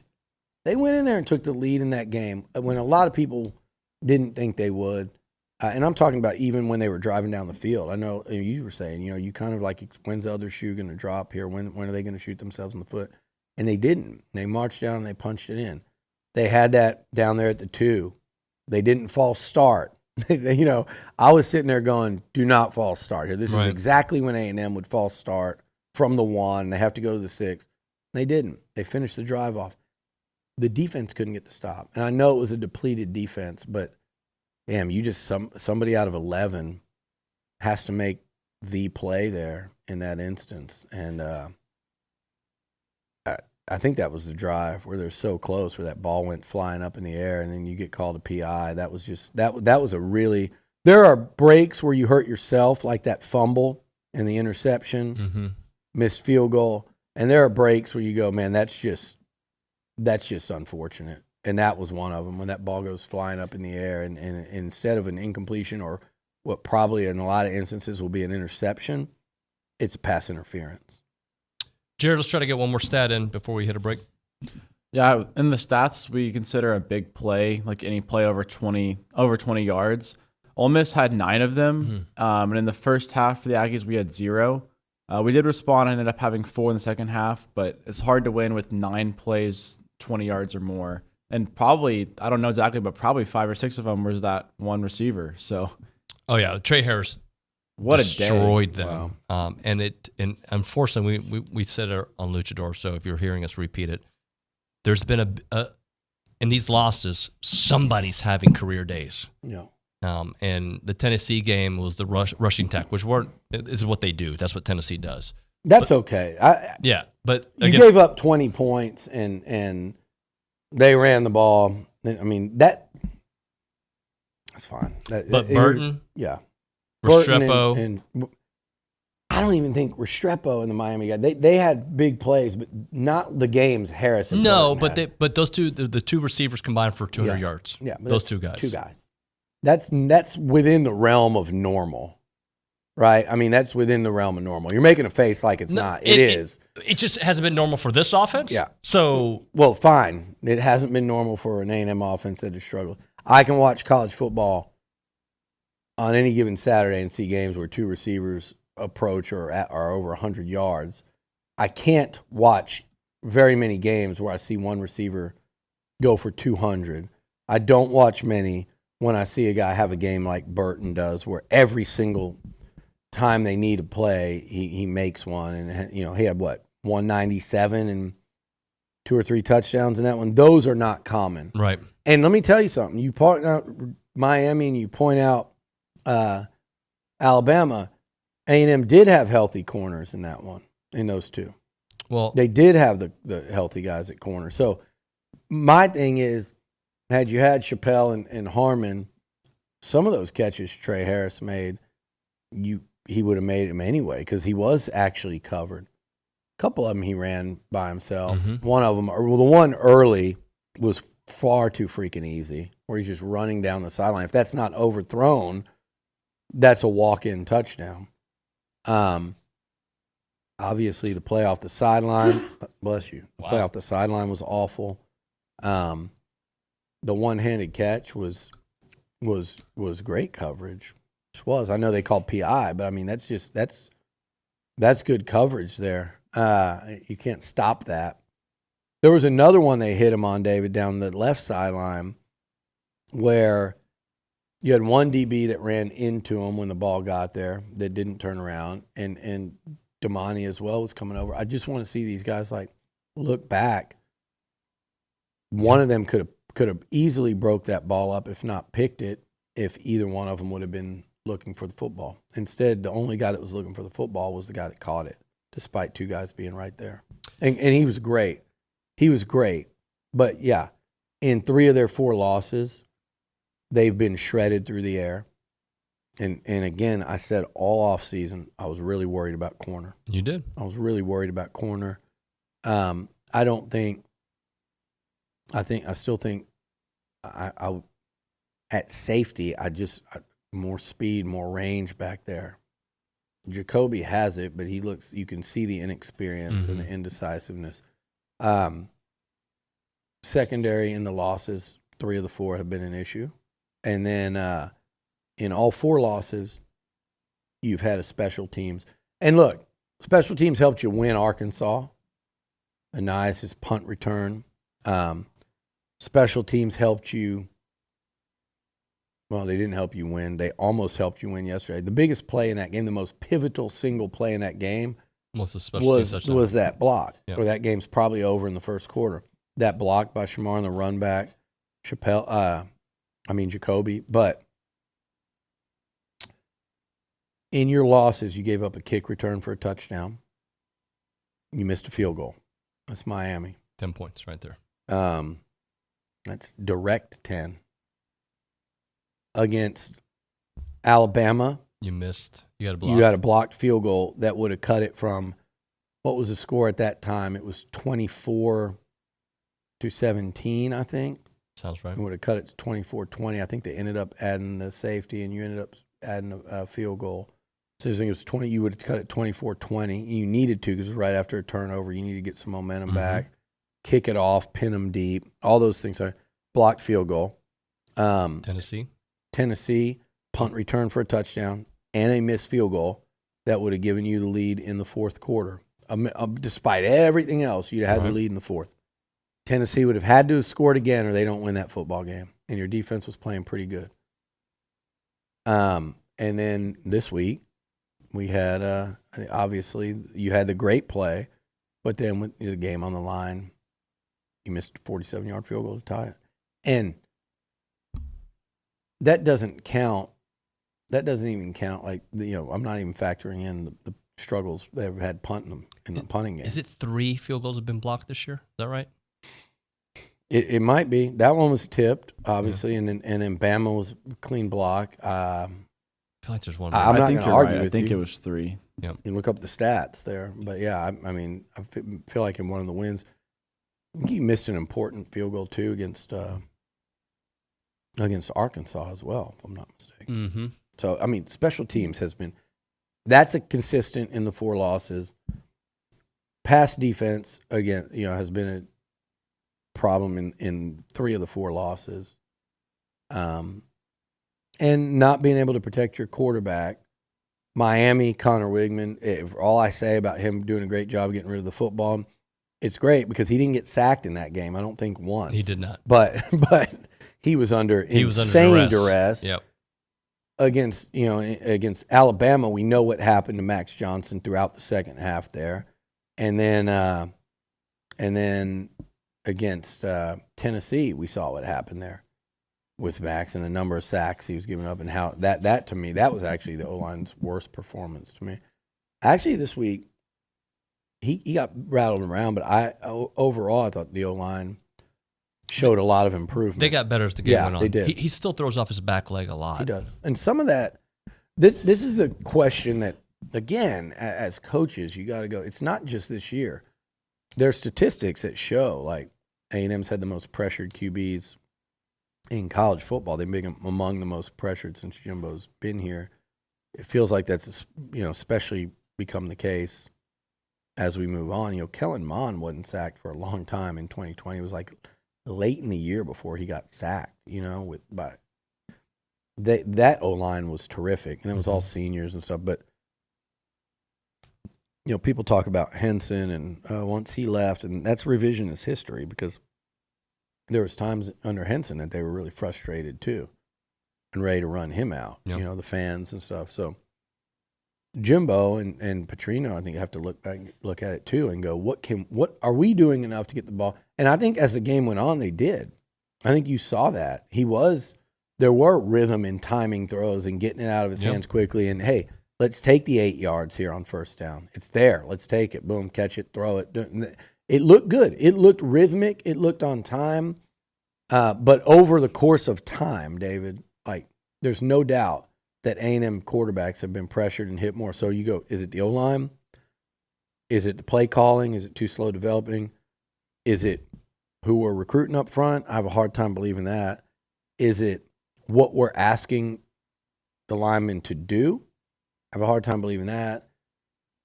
Is the running back pass pro too hard, or what have we done to change our pass protection schemes? Is it that up front? Are our blocking schemes too similar and they haven't changed enough I don't know, but I think you've got to look at all those things. And if you're just going, damn, we got bad luck, we get too many quarterbacks hurt, everybody gets hit, everybody gets hurt, that stuff is true. Look at Jaden Daniels. I'm sitting here all year saying this guy is too reckless. He's going to get hurt. He runs like a lunatic. He's not like a big dude. He's going to get hurt. How'd he get hurt? Sitting in the pocket, getting hit right in the mouth by Dallas Turner. In this league, you're going to get dudes hurt. I get that. But if you just chalk it up to that and ignore the statistics and think it has to do with just, man, we're snake bit, then that's not doing the job. If you want to be part of the conversation, you can call us up on the Brian Foley Law Hotline, 979-693-1150. You can obviously text that line as well, talk to Billy. Either way, right now we're talking Costa Vida, place to go for the breakfast, place to go for lunch, place to go for dinner. So awesome food. Holly's fantastic, and I'm sure she'll be all over Kyle Field this weekend for the big Mississippi State game. But that's the place to go to get your morning meeting on, your morning breakfast, and get yourself a breakfast taco. It's fantastic. You can go for lunch as well. Billy and I have had many meetings there. You can get yourself the sweet pork quesadillas, the chipotle chicken salad, the shrimp taco mango salsa, the chips and queso. The burritos are great. The salads, the enchiladas, the tacos, the quesadillas, the Baja Bowls, the nachos, all fantastic. And then you can top it off with your favorite sauce from the roasted green chili, tomatillo cilantro, red enchilada, salsa fresca, mango salsa, honey habanero, tomatillo ranch, and cilantro lime vinaigrette. Easy to order. You can use their app. You can order online, and you can go right by and get curbside delivery as well. It is Costa Vida in South College Station. Holly owns it. Aggie owned and operated. 4501 Mills Park Circle in College Station. Again, 4501 Mills Park Circle in College Station is Costa Vida.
It is TexAgs Radio. We are presented by David Gardner's Jewelers, Rollo Insurance Studio. Billy, one of the conversation pieces we didn't get to yesterday that I thought I'd bring up today is regardless of what's going to happen over the next couple of months, how do you keep what you have, right? Like, how do you keep players that are currently on campus and this recruiting class that I feel like is going to evaporate unless you do something drastic now? And I know NIL is part of the answer, but... I say unfortunately, it is 2023 in college football. You need to stop crying about it. You need to stop feeling like you need to apologize for it because everyone wishes they could do things. Ole Miss and Lane Kiffin, they do NIL. They have a successful NIL program. I don't think they do what A&M or Texas or Alabama or those schools do, and Lane wishes they did. Wishes they could. He wishes he could coach at a place that they do. But Ole Miss plays the game. They play the portal game. He trumpets that. They're not just going there because Lane Kiffin is an elite, and he's a really good recruiter. But as you saw, his persistence with McKinley Jackson over direct messages. So college, those people, the talking heads that love to like yuck it up with coaches like Kiffin or not hold Saban accountable for what he says because they're scared of him. All those people at the national level that, you got like basketball people like Billis will ream the NCAA at every turn, and it's the poor kids, the poor players, the poor athletes, but he won't go after the Coach K's, the Roy Williams, the Bill Selfs of the world. They won't touch them in that sport. They'll rip Will Wade and crucify him like Dickie V will, but they won't go after Self or Kentucky or Duke or Jay Wright or whoever at those programs. There's a lot of hypocrisy, and part of the hypocrisy is to make this about A&M and spending money. I do think A&M needs to visit and really look at these things and go, who's here because they want to? And I think every program, this is not an A&M thing. Who's here because they want to be here, and who's here because of NIL? And if it feels like the only reason you're going to keep a player is because of NIL, then you have to really reevaluate. But to keep guys on your team, to keep guys from going pro, to keep guys from transferring, every school has to deal with that. Everybody's really high on, like in Austin on Texas, right? Oh, the Horns. They had to do everything they could to keep Xavier Worthy. They absolutely had to. And anybody that really knows anything about Texas football knows that's true. And there's nothing wrong with that. That's college football in 23. That's what we do, yeah. There were strong rumors that Malik Neighbors was leaving LSU. And anybody, behind the scenes, mind you, but anybody that really knows LSU football, if you cover them and you're really an insider, that was a legitimate possibility. And I don't know this for sure, but I'm assuming he got a really nice NIL bump to stay. That had to happen with some prominent A&M players behind the scenes this year. It'll have to happen again this year. And it becomes harder to do when you're losing games and your program has lost momentum. And that's not just A&M exclusive, but it's particularly so when you recruit the number of highly regarded, high-profile players that A&M does. It's particularly so when a coach enters that hot seat phase, more so than, say, a coach in year 2. All these things start. Everyone has to deal with it to differing levels. A&M certainly, if you're going through and you're putting like a meter to gauge like how ripe they are for portal poachers and stuff. A&M, everybody's got them circled right now. That's there's no lie in that. There's no. It should be pretty damn obvious if you just took a second to think about it.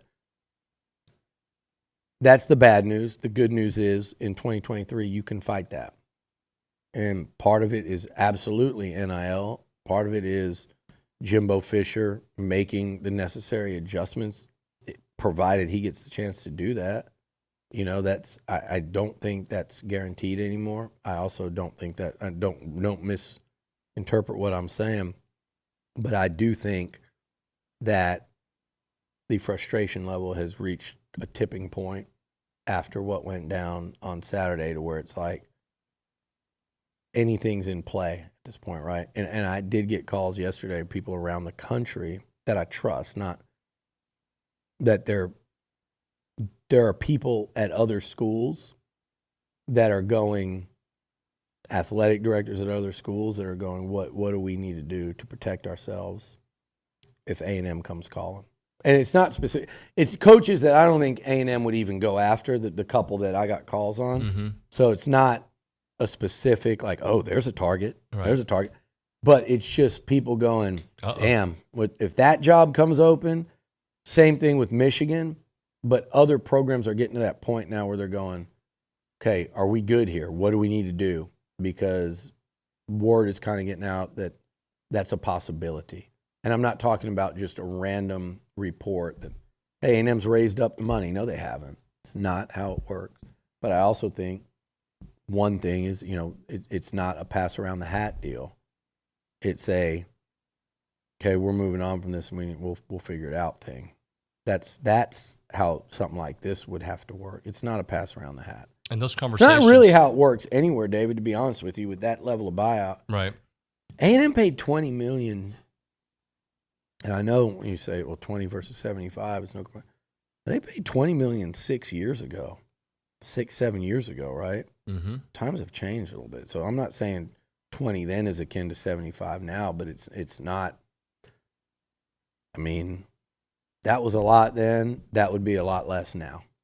So, but Jimbo, if Jimbo stays, which I still think he will, if he does, you make those changes. You've got to make changes. You've got to get out in front of these things. You've got to have someone in-house that can let you know, like, hey, I know we're 3 weeks from the season being over, but we got to start putting out these fires as they pop up now. And we got to make decisions at certain positions. If you know, do you let X walk? Okay, if you do, then how much more important is it to keep Y and Z? Right. Do we, okay, we don't want to let this player walk, but kind of like I said earlier about the coaching thing, when a coach wants to leave, at what point, if that player saying, hey, I need this much NIL, or Georgia's told me I get this much, Clemson said I could go here for that, at what point do you call the bluff or say, hey, go on?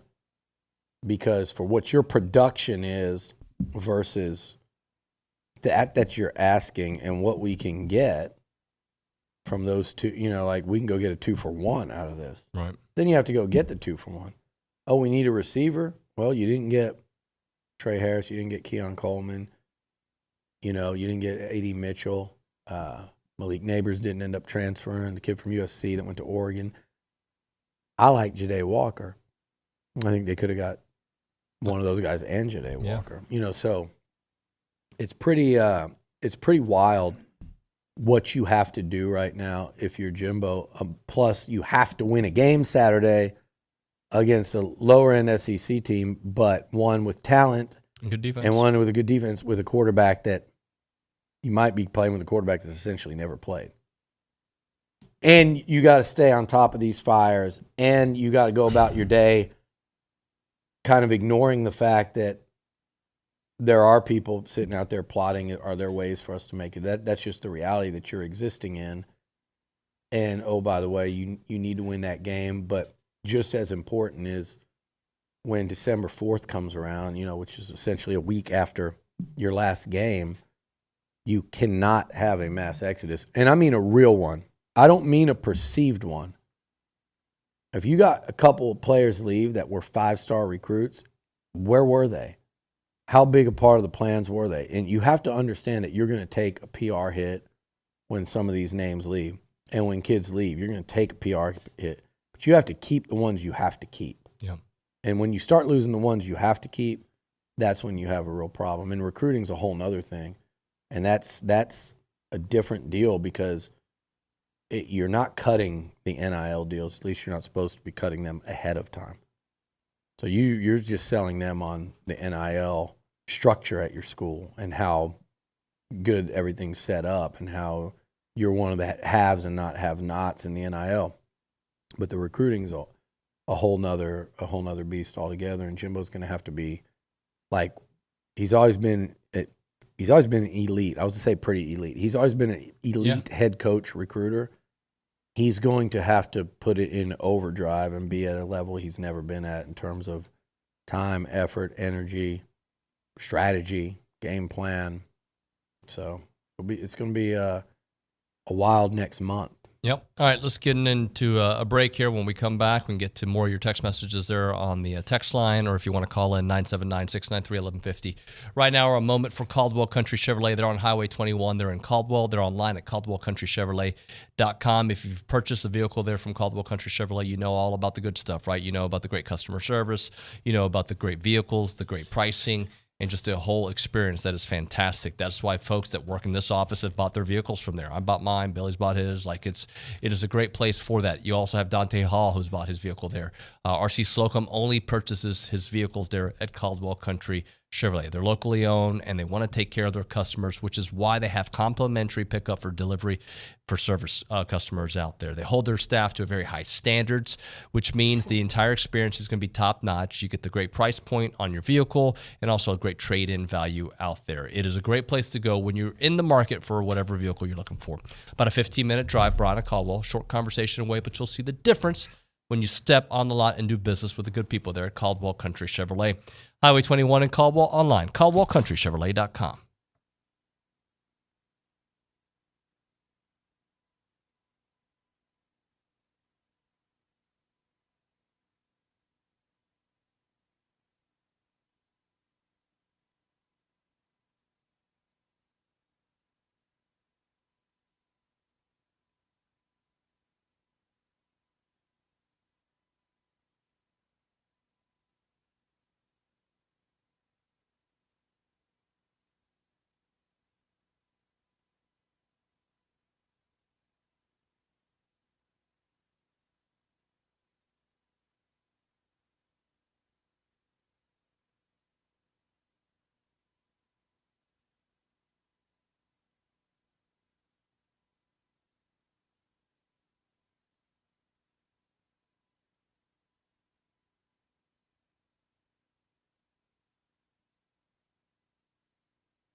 For the first time in the 2.5 years I've been here, just something I've never done mid-show. This sounds good.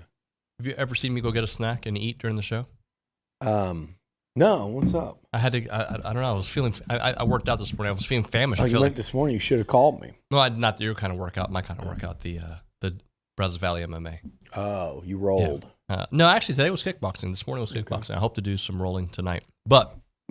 But I felt like, I was like, man, I felt like my energy just got zapped. Too, David. What's that? I hope to do some rolling tonight, too. Yeah, what kind of rolling are you talking about? Different kind than what you're doing. And not the rolling that some people would be thinking. Dr. Dre? Not that role. There's another, like, I guess there's Judo some, roll? There's some other illegal substance. Sushi People roll. go, oh, I'm rolling. Yeah, I'm going to go get sushi tonight. I love sushi. Do we have any sushi sponsors? Because I'd like to shout out my place. I like to go get sushi. We do not have a sushi sponsor. I like to go do my rolling at Oishi. You've taken me once. Fine folks over there. Good times.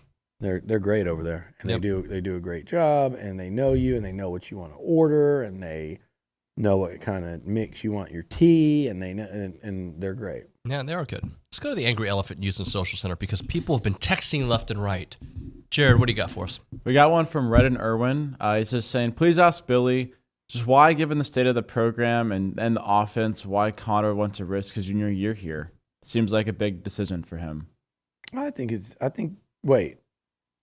big decision. You know what I might go to is get a lasagna roll over at Fratella's today. That's never done that one. Actually, you haven't got. It's not a roll. It's lasagna. Okay. I'm going to take you to Fratella's, and you're going to splurge on you could eat healthy there. You could go chicken piccata. You could go with a salad. You could go some grilled veggies. But I'm going to take you there, and you're going to eat a lasagna. At least I love lasagna. Yeah, at least lasagna's healthy. It's great. Have a bite. It's very healthy. It's all the food groups.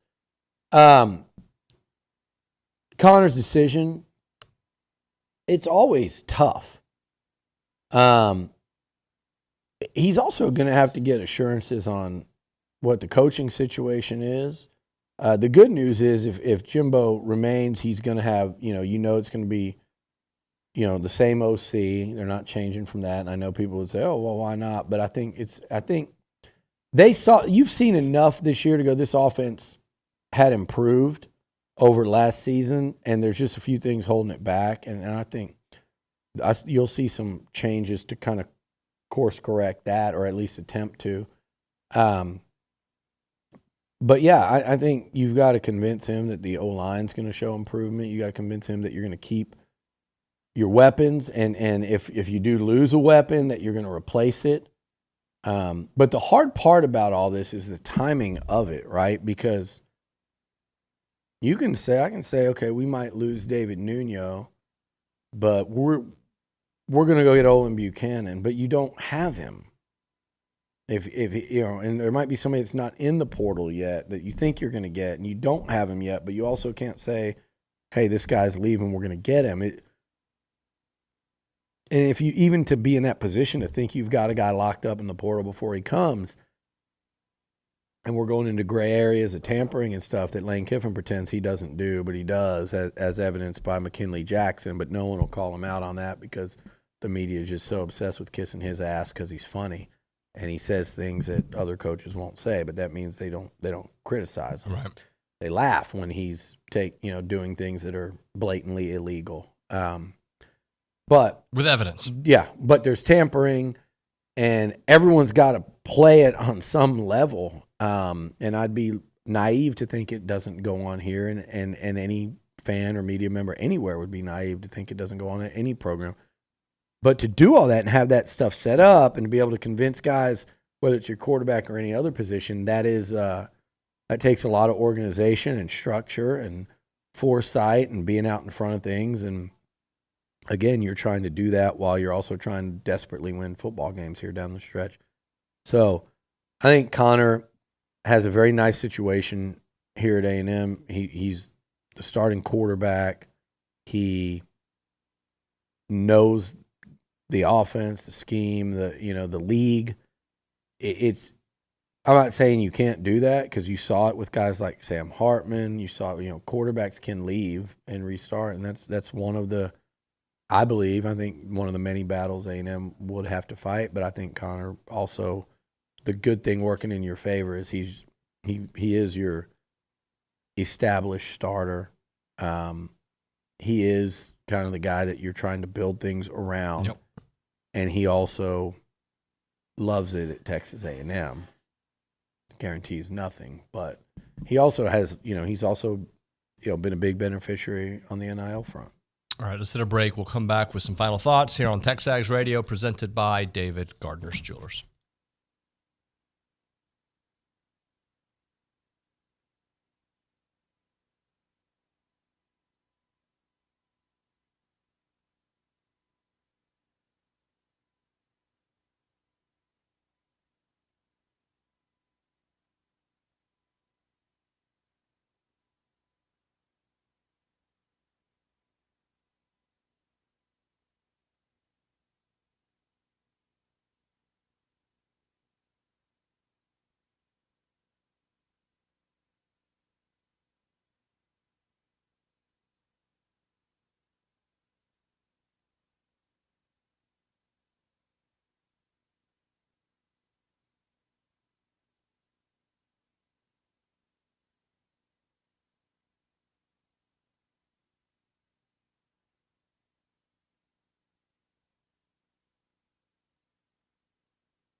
TexAgs Radio presented by David Gardner's Jewelers, Rollo Insurance Studio. Started the twins down the Sopranos trek yesterday. We watched the first 2 episodes.